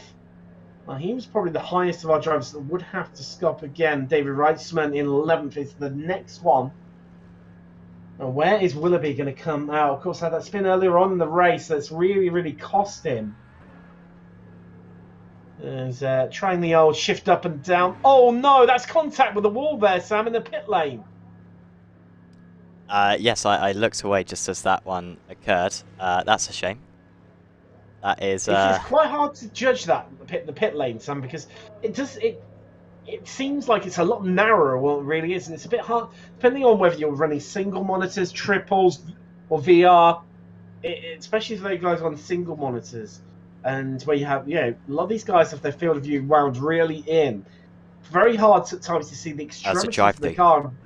Was it a drive it through was, for Nathan? I don't think he was. stopped. So, and he's got some damage for his troubles as well. So yeah, it's not the first driver we've seen just go straight through the pits tonight. As he rejoins back onto circuit, he's very close though to Reagan and Coe. Are we going to see him move here? Here comes Reagan. He's got loads of overspeed. He's going to go to the inside. That's a little bit of a late block there from Willoughby, if I'm honest. I don't think Reagan's going to be too happy about that one, but at least he managed to keep the position. But we know that Willoughby does have to pit again. So, and Reagan, we don't think does. So that is, that's horrible for Willoughby right there. He's lost, yeah, acres, absolutely acres of time by having to go down that pit lane once again. 1 minute 7, I think it is, down the pit lane. So I think you figured it out earlier on, Tim, but is it like 40 seconds you lose by going down the pits? It's a bit longer than that. In fact, Sam, it's just over a minute. About 1 minute and 6 seconds on average. So 1 minute 10, depending on how brave you are in getting close to that pit limiter line, and also we've just seen for Willoughby how you get on with that sharp hairpin corner on the inside of the source, and you can lose even more time potentially if you're a bit slower through there. I'm on with Phil Regan right now of XO Racing, his teammate Darren Doherty behind him in the Audi. See these work together there. Despite coming out, well, Willoughby coming around right in front of him, having to defend into Lacoon. He's already pulled out about nearly a 2-second advantage over these two. Sam, do you think that Regan is trying to hold Darren Doherty along here to fuel save as much as possible? I mean, yes, we said you can't get to the end. I mean, stats on lap 14. I think that's a near impossibility, but you can minimise that by staying in the slipstream of his teammate for as long as possible. Yeah, I think that's a decent shout on that one, and I think maybe in practice these guys, I imagine being teammates, probably know how quick each other are. They maybe know that Doherty's no faster than Regan, so they're just thinking, well, let's just work together, stay in line, let's not have a battle and waste time, because whilst Doherty's race with that extra pit stop is going to be heavily compromised, Regan's still got a good chance. I mean, you could argue a better way of doing it would be for Doherty to drag Regan along. Of course, Regan needs that extra fuel a little bit more than what Doherty needs, and maybe it should be the other way around. But obviously, if Regan's the faster driver, then that's not worth it. And often you can just really overcomplicate these things, where you think you're going to drive it like something in the velodrome, and it just goes dreadfully wrong. So that is probably something that the drivers are going to be considering on that one, and yeah, maybe don't want to run that risk of hurting each other more than they're helping. But yeah, that gap has been around half a second for as far as I can remember. Just tying in nicely to my next point with linking these 2 points here, Sam. For viewers at home, you may spot red flashes against the position numbers in the background. It's occurring. That's when a driver just heads out of the track limits. You see this, being peppered with red flashes right now as drivers at different points of the circuit are just, just going outside of track limits. Now, I wonder with these two, we've seen it from Willoughby already, and it was another one of the drivers, I can't quite remember who it was, but they've had to come in for drive-through penalties.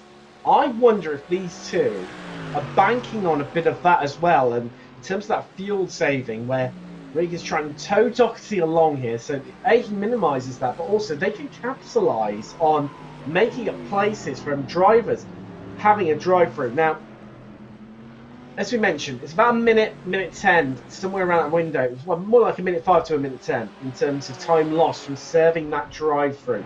Aside of also where you lose that speed, where you obviously come out the pit lane, basically the base of the hill, as you head through Eau Rouge and Radion, the drivers are coming down the track, they're already going considerable rate of knots much quicker than you. Just see Davey Wrightsman there, mentioned point in the track. So you're going to lose even more time. It's just compounding the issue. Now, for instance, where we're looking at Regan earlier, he could climb, I think it's somewhere all the way up to, potentially, if all of the drivers in front of them had to serve drive-throughs, he could climb up all the way into 7th, currently occupied by Alexander Posma of Posma Racing, which is a big haul. It's a big difference for those drivers. Yeah, I mean, the reference here is Regan, and was it Alexander or Sebastian you were saying he could be around? It would be Alexander, well, possibly even Rhys Aitken would be another driver who would be potentially at Fred. He's about a minute, and it's about a minute up the road from these guys.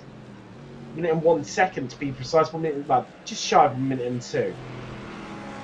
I think it's important to remember as well that with the pit lane lost time, I think the 1 minute 7, that's the transit time, isn't it? But I think the loss may be a bit smaller than that, because if you're on the circuit, you have to drive that section anyway. So it may not be quite that much, but then you've got to consider as well, coming out of the Kemmel Straight, as you were saying before, you lose so much time because of your building momentum. So still going to be close to a minute, but I think you're right that, yeah, maybe Atkin would be a little bit too far, but he'd certainly be ahead of Polomino. I don't think there's any doubt about that. And yeah, he would be around Alexander Posma, potentially, if Posma had to serve another driver penalty. Unfortunately, we can't tell you how many incidents the driver got. That's not privy to us. We've got our approximations on our own software, which I think looks at the white lines. It like, as if that's a crazy idea, but it looks at the white lines, and according to that, Bo is on 140, so that's a bit much, but that's not necessarily correlated with how many off-checks you got, because you can be going off at the same point every single lap, and it might come up on our system, it may not come up on their system. So for reference, that red comes up whenever someone does go off the circuit, but that's not necessarily being recorded by iRacing on that one. So yeah, it's difficult to tell. But if they are correlated, then our race leader is going to be in a lot of trouble, as Reagan and Doxy once again are close. But I don't think there's going to be any move between the two of them. What other battles are going on out in circuit at the moment? I feel like Vesta's being caught right now by Culverwell. The gap is down to 3.5 seconds, and we should be able to show you the difference. That is quite a difference there between the two of them. Vesta's got to save an extra lap of fuel, remember, so that might explain why the gap is coming down. Vesta's just clearly electing to soak up this pressure right now. Well, there you go, another 8 tenths, well, nearly 9 tenths of a second, in fact, Sam. And that is pretty consistent and big margins. So Culverwell he's really got a bit between his teeth right now as the Aussie. I think he's gunning down the Dutchman, who's fallen ever more behind Jordan Charles in that last running place. He is 11.6 seconds up the road. And you see the difference and where that time is being made up. It's all in sectors 1 and 2. They're even throughout the rest of the circuit. Which could take you roughly, there you go, they've just come through sector 1, so that gives you an idea. Right at the end of the Kemmel Straight. There's a temp gone already. The gap down to 3 seconds. It's shrinking still. Culverwell pushing to the absolute max. He can sniff 4th place here. Coming round. Actually, apologies, losing a second. There we go, so we're going to see what happens through sector 2. Out of No Name, pushing hard. He can see him visually ahead of him right now. Showing you get everything right. So there you go. It's on the entrance into Puon. And that is where all the time that Culverwell is making up. Now you've got some big braking zones into there, Sam. And that says to me that I think Vesta's heavily fuel saving, because from this point onwards now, there's nothing between the pair of them. It's 6 and 1.5 dozen the other. Syhoff, he's into the pits right now. There we go. I think this could become a game, maybe even at a casino. Is it a pit stop or is it a drive-through? We're going to find out what a fun game this is, because we only find out right at the end of this very, very long pit lane. And we know that I think Typehoff has to make another pit stop. We already knew that, so it could be a pit stop, or yes, it could be a drive-through penalty. Let's find out. You can see the end of the pit lane looming. Now, Ted Typehoff did have to stop again, but he's not pulling across. I would expect him to have moved across to the right. This is going to be... my money is on drive-through here, Sam.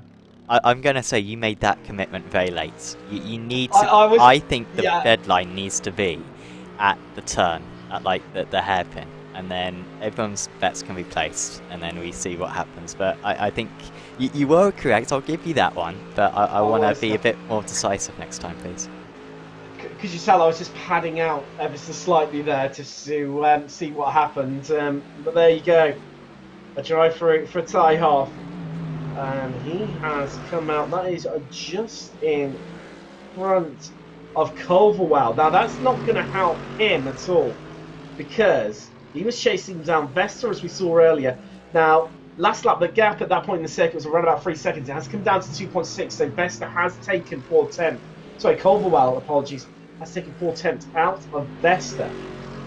But it's definitely what you can see just visually there, just how much the Aussie has closed up. Now, has Vesta saved enough fuel to make himself safe? I think that's the big question at the moment. The momentum that Culverwell is carrying, it's alarming right now. He is definitely the man in form, is the Aussie. And really, really pushing hard in these latter stages of the race.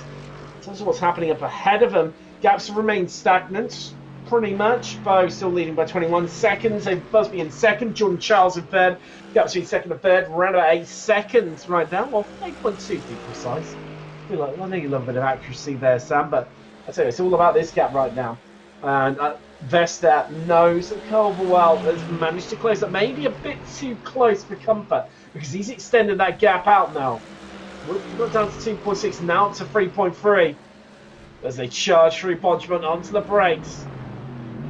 This is getting a bit close for comfort right now for Vesta. And the Dutchman feeling the pressure because in his mirrors, looming large, is Culverwell. Culverwell coming up onto one of the back markers there as well. You see him in the background there. That is... I should probably just manage to clear even. So that would have been Tyhoff, wouldn't have CPOS Racing. It's always tricky when you've got so many of exactly the same manufacturer in one race. Distinguish some of the cars at a bit of a glance from the commentators, but we love a good challenge here at Apex Racing TV. Yeah, do think about us guys, please. Do use the Ford, please. Unfortunately, I didn't see... Got to. Yeah, I wish you could take away weight from cars. I think that'd be the only way to get the Ford back in play. So yeah, shame that we don't see that car too much, but you get a lot of respect from us guys in the commentary box, at least when you decide to run the Ford GT. But unfortunately, none of them out here today. In fact, I don't think I've shown the manufacturers for a little while up on the screen. But yeah, it is very much Merc territory is today's event. But it's always it's the shiny new toy, isn't it, in iRacing right now? It was no different when we had the Ferrari 488 Evo come along, when obviously that was the seasons ago, of course. Ferrari normally quite popular anyway, because as soon as you graduate out of rookies, you do have the fixed Ferrari challenge too. So a lot of people do tend to adopt and stick with the Ferrari. And then, of course, when the BMW came along as well, that was heavily populated in lots of people driving that. A lot of people still have stuck with it due to its ease of ability of driving. As Doherty is into the pit, Sam. Right, I need to place my bets now. I'm going to say this is a true pit stop for him because he stopped all the way back on lap 17. I think you're going to be right, but for the sake of entertainment, I'm going to say it's a drive-through. It's not looking good because he's on the brakes. Yeah, there you go. Well done. Yeah, because that was pretty much as far as he could push the fuel. I don't think he really could have gone a whole lot further. So, yep, that's him into the pits. Where's he going to come out? He will be... Well, I said earlier on he'll be grey range, won't didn't I? But this will be a shorter pit stop at least for him due to the fact he's got less fuel to take on board. So usually we see 42 seconds, but I think he's going to... I'm surprised he was stationary that long, honestly. 26 seconds for less than half a stint, so he still took more than half a tank of fuel there, but here he goes, trundling down the pit lane, and Gray is just going into La Source, so I think Doherty should be safe here. It looks like he's been able to stay ahead in all that. Oh, will he? Let's find out. There's Doherty. Where is Gray? That gap is shrinking massively. Keep an eye out. Forward Audi R8, well, he's done it, hasn't he, Sam? He is clear of Gray. There is Gray. You see just in the distance, turning into Lacoum, is Doherty. These two Alice remained in 18th and 19th. I'll tell you what, the gap's a little bit larger actually than what I thought it would be, Sam. Just around about 8 seconds. And earlier we have had to change for position just while we were watching that play out. Roland managed to get past Mystique, that in the change for 14th place. Oh, what's our car spun? Just as I cut away there, I'm not quite sure. We might be able to. Yeah, I think McGrath has just spun. We'll get a replay of that in a moment. Here, what's going on there? That is going incredibly slowly there from Mystique. Now, Sam, I think he's picked up a penalty, and that's why he's practically, ground to a halt there, just to burn through it. That'd be a huge slowdown, wouldn't it? Well, this is the trouble, you can sometimes burn through them, but then if you're just pushing that bit too much, then you don't burn off them quite quick, and it's amazing just how quickly that time limit comes up onto you. And so, Mystique still up an incredible 7 places here today. Sorry, Kenneth, we're going to embarrass you on this one. Well, looks good. Heads into No Name. Too much curb on the outside. Jeez, he was lucky not to get hit. I'm not sure who that was behind him, but that was close. We have got Tyhoff into the pit, Sam. There we go again. Roll your dice. I'm going to go pit stop. Well, for the sake of competition, we've got Ken Guerrero in 2. I'm going to go penalty, because he's already served one, Sam, and the instant limit after the first one is cut down to 8 from 17. So, which way is he going? I think he's keeping one to the left. I was positive. No, he's gesturing. Here we go. Here we go. Yeah. Yes, lovely stuff. So it's 1-1. Let us know what. Well, unfortunately, it's delayed on our end. You're watching a delayed stream of about 30 seconds, but do place your bets in the chat when it comes to that stuff. So, yep, that last pit stop then for Tyhoff, and yes, we will see if he can gain back some positions. He is last anyway. Well, not last, sorry, but last on the last of the judges who are 1 lap down, and McGrath having to pit as well. So there's not really anyone around him at the moment. So still got a few more judges to come into the pits then, so we're confident that Reitzmer is going to have to come into the pits, and also Rolands. But then also judges who are going to be close are going to be Alexander Posma, Ludovic, Zykin, and Nathan Willoughby will almost certainly have to pit. In fact, what's Willoughby's lap times been like? Maybe that will give us a hint. Bastian Posma is another one, Sam. He's up on lap 24 as well. Alan Mystique's another one too. Timothy Arndt stops on lap 24. So I think they're all a little bit vulnerable as well. In terms of their pit stop. Kemper Gra, I think he served a drive-through there, because he's not showing up as actually physically stopped. That would make sense because he got the 2x for spinning, didn't he? He did, yes. He did. So, Cam Calderwell, he's really setting all out the timing sheets. That gap's down to 2 seconds between himself and Vesta, but Bo still leads the way. We've got about 22 minutes and change left of racing here from Spa. The FindingSpeed.com Spa Sunday event. 23.5 seconds, a big lead over Busby in second, who's matching pace with fair pace driver Louis Jordan Charles. Vesta's still holding on to 4th, but for now, because he is being hunted down. I'll tell you what, sorry, he's taken Culverwell in 5th. Taken another chunk out of the time out of Vesta, who, despite having to fuel save hard, I'm not sure if he's going to have enough length in the tank to be able to fend off against Culverwell. That's going to be a really interesting one. It's down to about 1.5 seconds now. We'll physically see how close those two are right now. I do have to wonder, Sam, has Vesta just gone aggressive fuel saving, knowing that Culverwell will close up to him? You can see here, he's just trying to save it at every little given opportunity.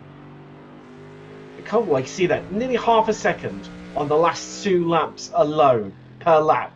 That is a massive amount of time to be losing. And Culverwell is as fast as the leaders right now, so he's yeah, in a much better position. Roland, Surrogate, this could be, I think it's going to be a pit stop for Roland. There we go. So yeah, I imagine it's going to be a pit stop for Roland. Because he already had one to serve. But yeah, I mean, we saw earlier on how much fuel saving, like Busby, for example, was doing. He was in the tow for a while, and even once he was out of the tow, I think he was still fuel saving. For reference, Vesta's got to do 1 lap more fuel saving than that. In fact, I think 2 more laps of fuel saving than that. And so they've really pushed it. The drivers who didn't go 26 laps in their first stint have left themselves so much to do in this second stint. And of course it might be tight as well whether we get an extra lap. Maybe the leaders might push it onto an extra lap, so it is worth considering that one as well. So the fuel calculators can take that into consideration, but obviously you're still, you know, at the whim of how quick the race leaders decide to drive at. Sam, this is a pit lane. I did wonder because I think this is... Oh, no, he's pulled in right at the last second. Apologies. Because I was thinking, well, maybe would he wait until a bit longer in the race and push it right to the end to run the lowest amount of fuel for the longest possible time, but proved wrong there. And it's Roland parking his car up there to have a bit more motion lotion put into the tank. This might be close between Roland and Arne here. I think Roland's just going to have the advantage. Yeah, it should be clear. You can just see him up the road. No, this will be close. This will be close. It will be, Sam. As here comes on. A full chat there is Roland. And he's closing in, but well, he knows it's going to be close because he's gone defensive down the Kemmel Straight. Virtual crowd watching on as the drivers whiz by, but it is just about been enough here from Roland to hold on. Now, Wrightsman, another driver we said would need to stop. He's into the pits too, from 12th place. Of course, as you mentioned, Sam, those drivers do coming in 1 lap earlier than lap 26 or lap 25 and earlier than that. It's also, as you mentioned, throws them out by an additional lap. They've got to keep going because they require 2 26-lap stints minimum to get yourself home. And there he is parked up, Dave Wrightsman. Getting serviced, a bit of fuel, top up a splash and dash to get himself home. Now, is he going to lose some places? I think it's going to be close between himself and Alan Mystique, who's currently in 14th, Sam. Well, no, actually, apologies, it's not going to be close because Mystique is well ahead. We'll be close with Crouch, though. Still, Wrightsman going down the pit lane. I think Wrightsman's going to be clear here. Where is he down the pit lane? Oh, he's still going. Yeah, because his pit box was a bit further at the pit lane, so this is going to be really, really close. Here comes Crouch in the BMW for RPM Racing. Sweeping left, right, the flick of the windscreen wipers there. Became very ready on the last distraction you wouldn't need. And here he comes in the slipstream, and Wrightsman is vulnerable. He knows it. And look at the speed that Brett Crouch is carrying through and gets the move done. That's him up into 14th. Sam, this is all the side of no drive-throughs. It could be close for some of these drivers.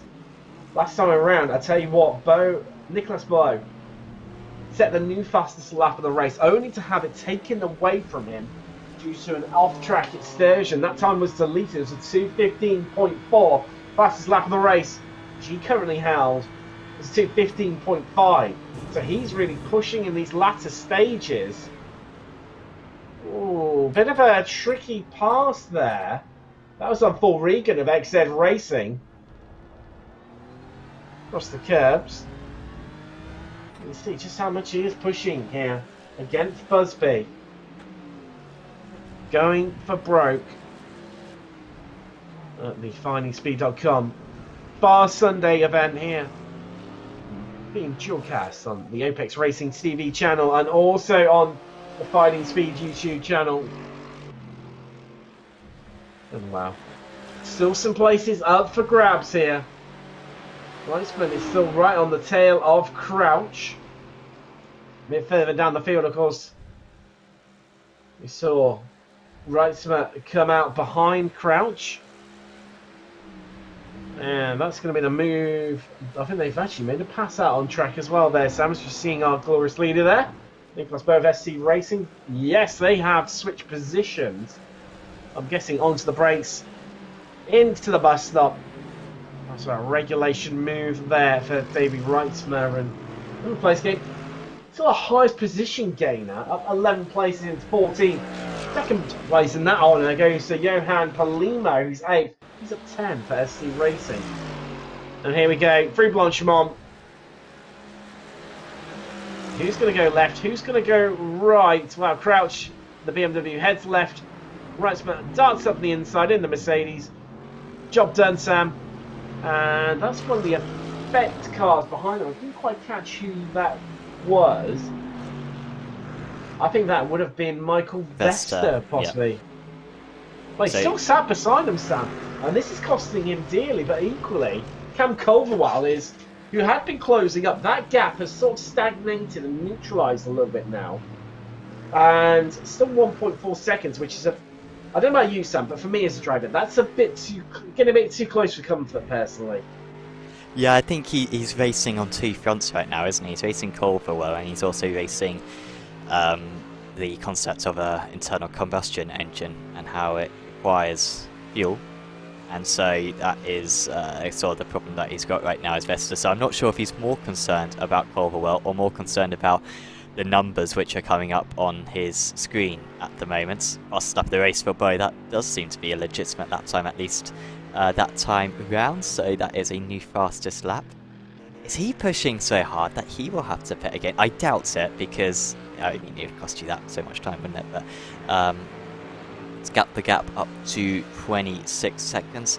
As Culverwell, this is not full position, remember. This is just to get past a back marker of Jack Crouch.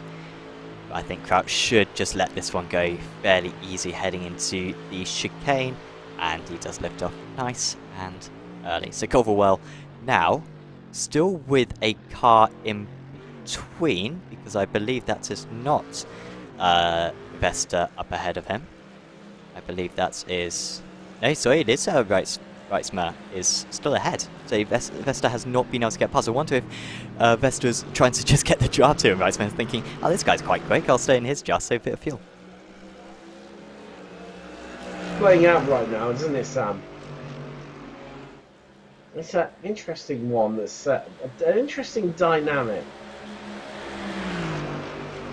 But, ooh, looking a bit more racy on this occasion. Pulls out of the slipstream. He's headed to the inside, has Vesta. Reitzman's surely going to make it easy for him. Now, he doesn't have to. As much as we do have blue flags here in iRacing, it's not like Formula 1 where you have to leap out the way, as we're seeing right now. And that would have been a little bit too close to comfort for Vesta, who will be hoping that Culverwell doesn't get through quite as easy as what was made there for Vesta. A bit close to comfort, a bit more of a challenge.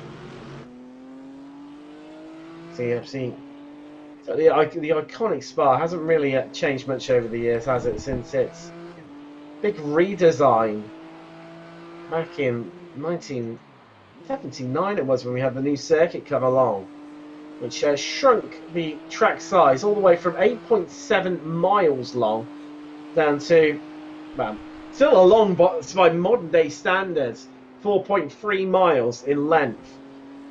There's Brad Crouch. I tell you what, he's got one of the greatest seats in the house right now, so watch out how this is going to play out between Vesta and Culverwell. Possibly the only person who has a better seat in the house is David Reitzman, who's just ahead of him, who's slap bang in the middle of him and just running a little bit wide there. Yeah, he's it's difficult to tell, but it seems to have lost about a second there as Reitzman to these two drivers. And now Culverwell does Culverwell want to get ahead, because then he'll just give him a draft as they gets past the back marker. So Yeah, Coldwell doesn't necessarily want to get ahead of Vesta here, otherwise Vesta will have a nice draft to the end of the race. He might be able to come back at the end of the race as Nathan Willoughby. I think there's going to be quite a big crash here for Willoughby because he's had to jump to the pits straight afterwards. Remember, had to take that extra pit stop earlier on. And in fact, no, so he glitched out initially, he came back, spun, and said, "I've had enough," and went back to the pits. It's too hot. I'm fed up. I'm not going to correct it. Just get out of the way quickly. But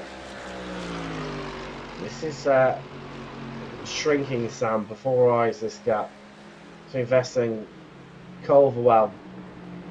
Well, I was going to say it's 1.2 seconds. Just into the braking zone alone, he's taken 3/10 out of Vesta, has Culverwell. Sebastian Posma, he's into the pit, Sam. Now, that was one of the drivers who we earmarked potentially that would require a splash and dash to get himself to the end. We are about in that window right now. We have got 10 minutes left on the clock here at Spa, the FindingSpeed.com Sunday special. And there is Posma heading through the pits, so he's going to drop. He's definitely going to lose a place to Phil Regan, and possibly to. He might be close to Alan Mystique. See where he will have to stop. That is Posma, but it's going to be interesting. That one, and I think Willoughby just added to another one of our retirees here. And the treacherous spark grows on. Not long left to go. There we go. He's moving across, Sam. So that's definitely a pit stop for him.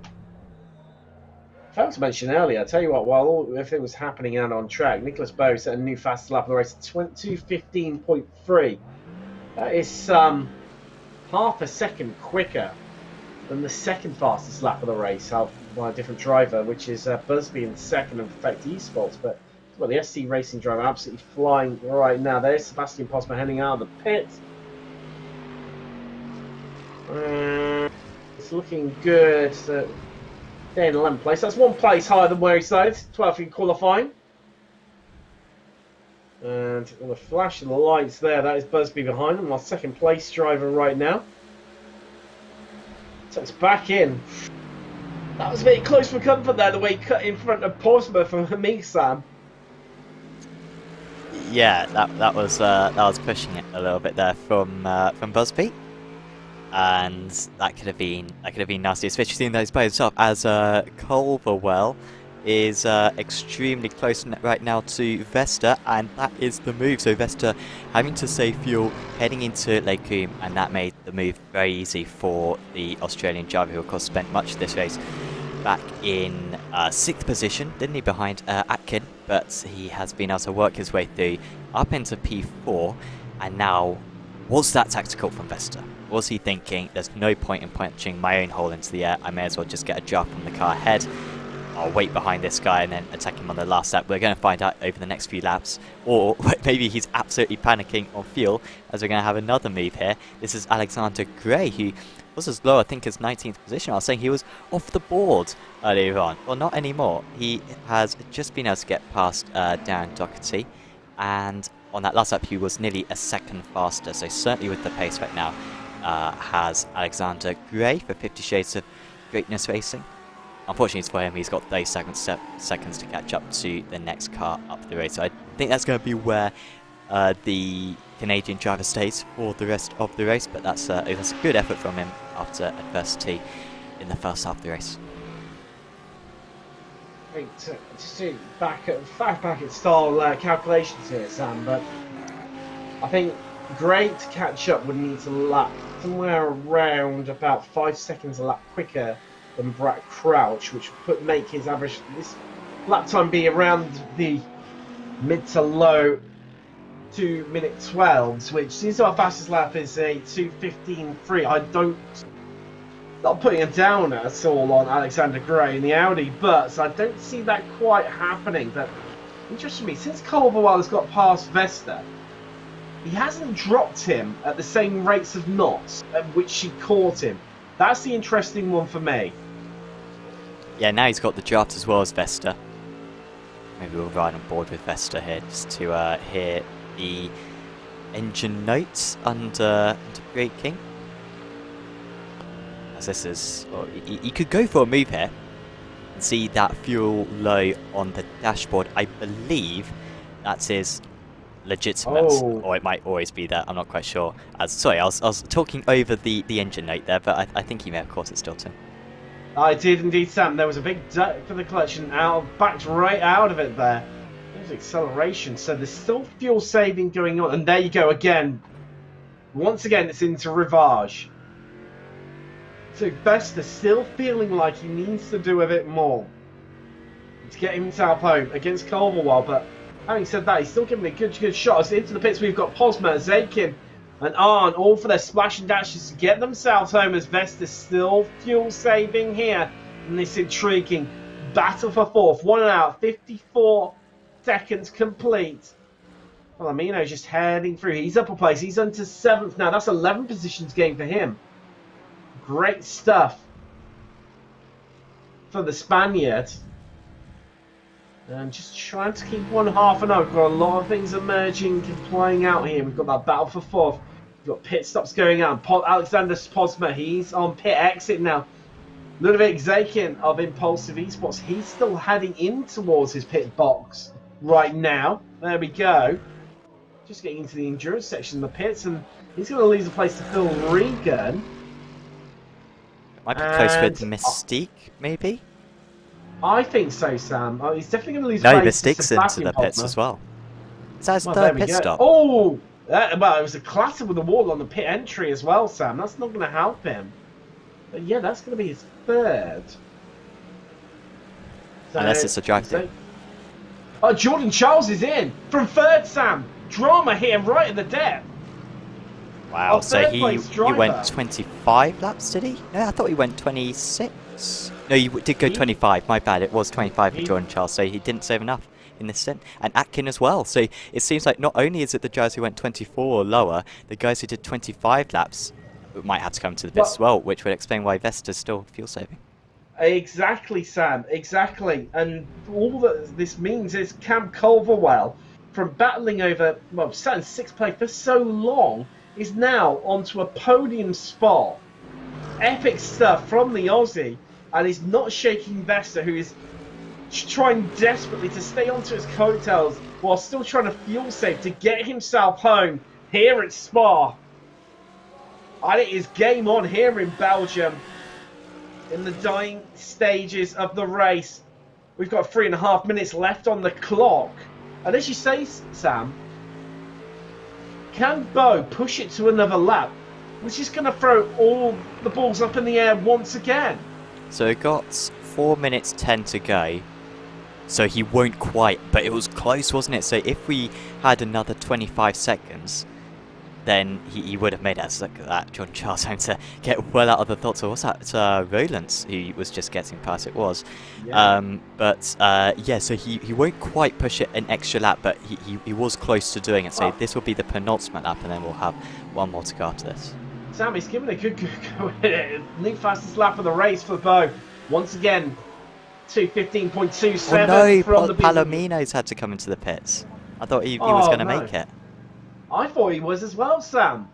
This is evolving constantly, and it's hard to know where to predict this one as it's changing. There goes Phil Regan. He's picked up yet another place. Now, Sam, he stopped on lap 25. Is he going to have to stop again? Despite climbing so many places at the late stage, Sebastian Posner, he's up another place because of Johan Pillamino's stop. Zykin, he's going to... Ooh, this is going to be close. Mr. Palomino is going to lose another. I think he will do. There you go. Because the Impulsive Esports Mercedes is storming through here. So Spaniard's going to lose no one. There you can't even see him to the right on the pit exit. So we look back from the Frenchman's car. There he is in the distance, the Spaniard. He's lost another place. So we've had a natural change of position as well. I think Kevin Rowland has made it past Darren Doxley in the battle for 15th place. As we see...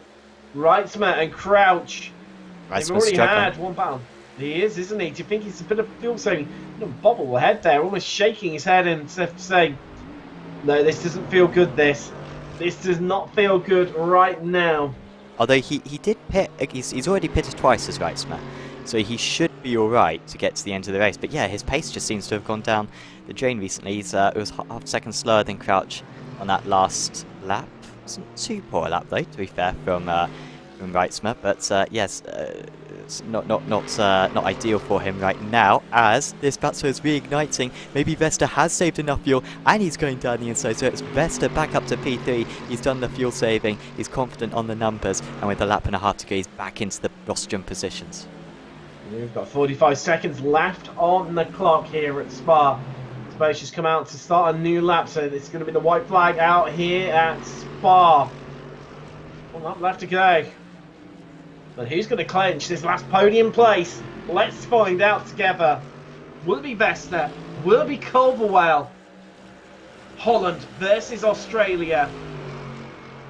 And surely, maybe a bit of home advantage for the Dutchman, part of the Benelux group of countries. Just been in Belgium here at Spa. Or will it be the man from down under? Well, I tell you what, Vesta, he's dropping Culverwell. Oh, Culverwell's run it too tight on fuel, hasn't he? I think he has, Sam. We're going to see him Oh, down. no. Oh, no, the rear's gone. And is he going to make contact? There you go. Vesta's into the pit, Sam. Vesta's in. It's all changing here. Does this mean that Jordan Charles is actually going to end up finishing on the... Oh, as he can't find a gear, Culverwell. He should be alright though, he should still get back ahead of Vesta. No, he is going to have to come into the pits. Oh no. Oh, Cam, you did the hard work in stint 1. He saved the 26 laps, and yet he just did not save enough fuel in the second stint, and he has had to come into the pits once again. That is absolutely gutting for him. And, so yeah, where will Charles be? Vesta is still going down the pit lane. I think Jordan Charles is going to have this. So, well, Phil Regan crawling down the pit stops there, pit lane there, and Vesta just meeting. No, with the right he's got to come into the pits as well. Is that a third pit stop for Jordan Charles? Sam, surely this is going to be a drive-through for him. Oh, that's a very good shout, yeah. Earlier in the race, where drivers might be cutting a bit fine to the incident point limit. We'll find out shortly. And can Vesta, by some miracle here, pick up that third place? Well, he's heading out. I think he's done this, Sam. I think he's genuinely done it. But there is your leader going to come across the finish line to claim the victory. Nicholas Bose hardly put a wrong all race long with the fashion lights. He claims the victory here in the FindingSpeed.com Spa Sunday special.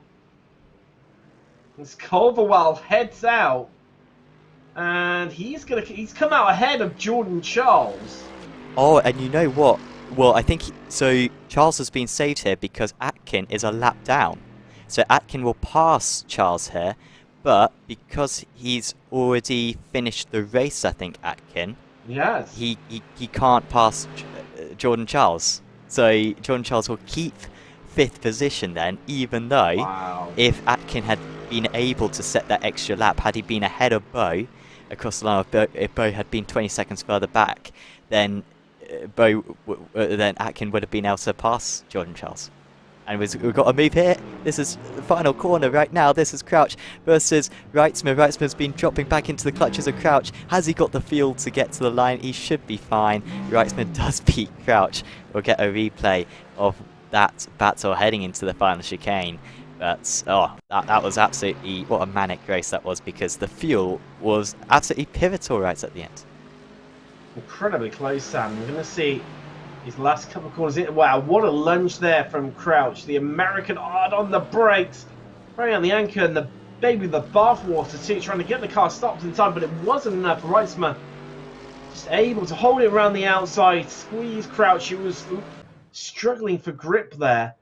And well, I'd say with that crawl there, he's possibly fallen, used up all his fuel and some more. But Michael Vesta, take about fuel saving to the max. A bit of luck maybe too came his way, but he's going to pick up last place on the podium because, needless to say, Busby picks up that other podium.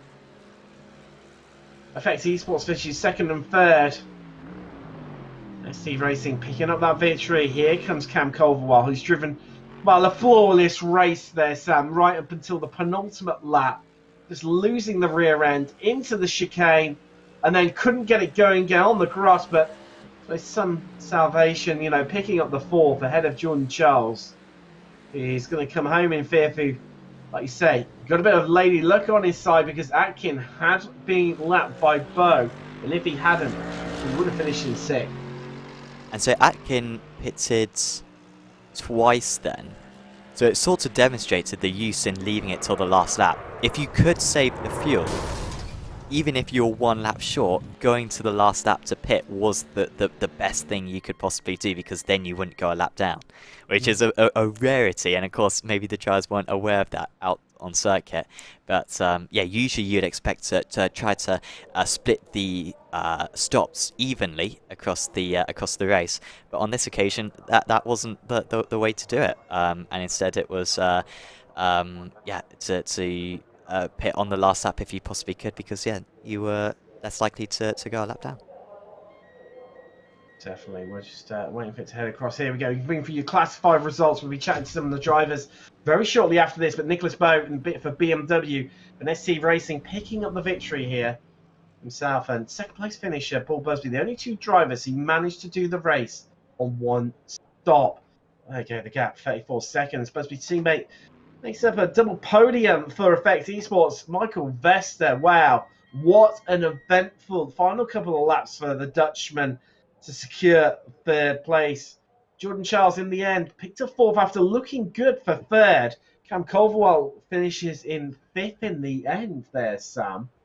Just a slight change around, so potentially a penalty, I think, ensuing there. But Culverwell has ended up finishing in fifth. Gutting for him, he drove an amazing second half of the race. Oh, so I wonder, sorry to interrupt, but I wonder if that spin caused a 2x, which pushed him over the limit. But that frustration of just sticking it in the wall at the end shows you need to keep going right until the very end, and that's what's cost him here today in Belgium. Rhys Atkin, he picks up 6th place, so first the drivers 1 lap down, and all that prevented, well, in the end, Jordan Charles and Culverwell from not going further down the roster. Alexander Posma, he finished in 7th, Sebastian Posma just behind him in 8th. And then it was Ludwig Arakin of Impulsive Esports in 9th, with Johan Palomino of SC Racing rounding out your top 10. David Reitzman, well, what an eventful race he had. He finished up an incredible 14th place. He started on the last row of the grid to finish 11th. A great drive from the Turtle Sim Racing Dutchman there. And then Brett Crouch in the BMW couldn't quite get the move on Reitzman at the end, but still 12th. Not a bad result for the BMW driver of RPM Racing. Then it was Kevin Rowland who, that spin early on, really cost him dearly. He started so high up the field, ended up finishing in 13th for SD Racing, especially when his teammate took the victory. And another Rhys Atkin, another teammate, finished in 6th. Mystic Turtles, Alan Mystic finished in 14th, with Phil Regan of XZ Racing in the end. Quite hope that extra pit stop not helping him fall through the order. Darren Doddsey, his teammate in the Audi, first of the Audi runners, finishing in 16th with the Audi runner. Alexander Gray, another driver who caught out by his early spin, really hampering his race after a great start, finished in 17th. Timothy Arn in 18th. And then Martin Tyhoff, he finishes in 19th place. These drivers all 2 laps down. And then Kevin McGrath, last driver running, who finished 3 laps down. And then Nathan Willoughby in 21st. He retired the car on lap 46. Coy McGrath on lap 15. Lagerveld of Inventive Racing on lap 9. Mystic Turtles Gooch retired the car on lap 7. Hedgecock of LG Sports retired on lap 5. And unfortunately, May of Boosted Motorsports, we lost on the opening lap. Let's have a bit of a chat, Sam, to some of our drivers. First up, I'll tell you what, I'll let you have the honours, Sam, as you've done the magic and need to do it for the last part. But first up, joined by our winner here today, Nicholas Bowe. Hello. Yes, congratulations, Nicholas. That's a pretty mega result for you. It was mainly by yourself, but it seemed like the fuel was your main rival tonight. Yeah, actually, it was pretty tight at the end. I think I did like 3 donuts at the end and the fuel was done. I've done a lot of practice in the Merc for our team.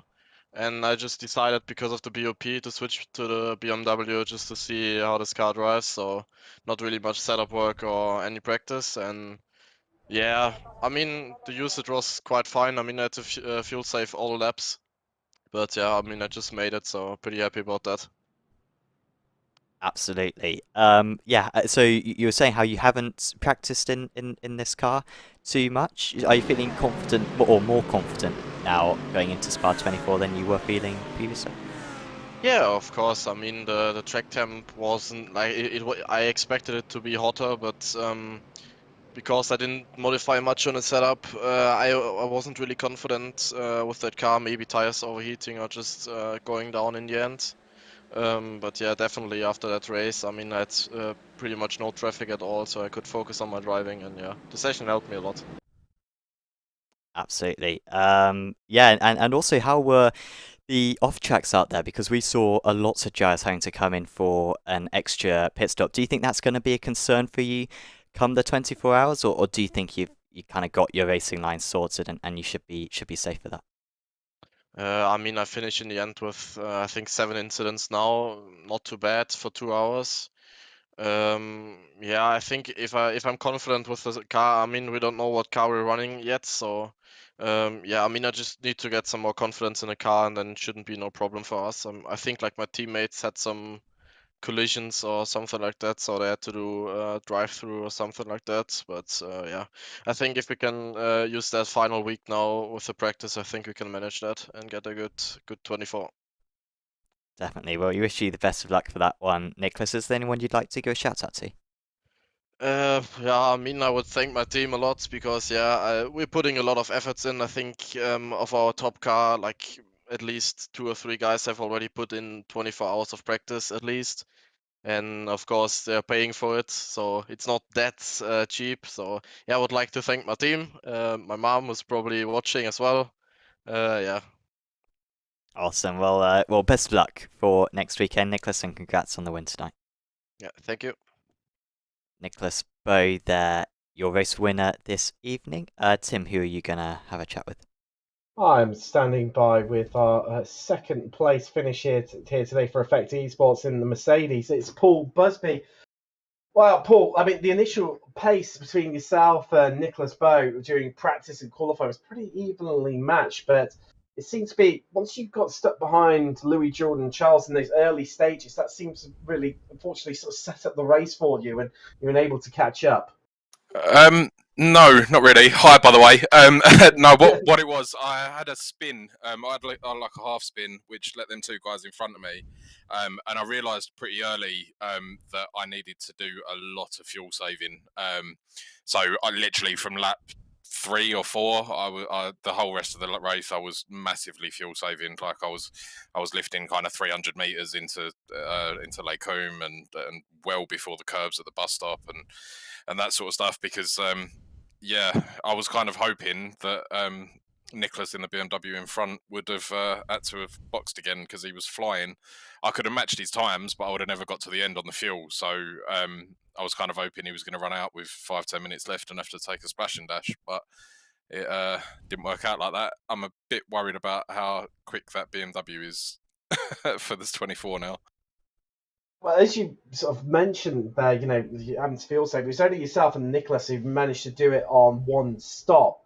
When you came across the line, just how much fuel was left in the car? I was spluttering. I couldn't even do a donut at the end of the lap. Well, absolutely incredible stuff. I mean, obviously, when you were sat behind Louis for so long, was ultimately just purely to sit in the draft, and as you were mentioning earlier, just how help that fuel saving aspect. Exactly that. Yeah, I could have passed him any time at the end of the Kemmel Straight, but it made more sense to sit in his toe and try and save as much fuel as possible. Like I literally only just made it, and I was saving like a madman. So the extra weight that they've put on the Merc seems to have kind of killed its fuel consumption a little bit, which yeah, it's making me want to go and do some laps in the BMW and see what I can do in that. Well, that sort of answers what my next question is going to be. Whether you'd be sticking with the Merc for the 24, but it sounds like a possible late switch to the BMW for you guys there at Effect Esports. And before we let you go, Paul, anyone you want to give a shout out to at all? Just want to give a shout out to the team, effectsimulations.com. Find us on the website and on Instagram. Shout out to Tim, the owner. And yeah, thanks for the race. It was good practice, and see you guys soon.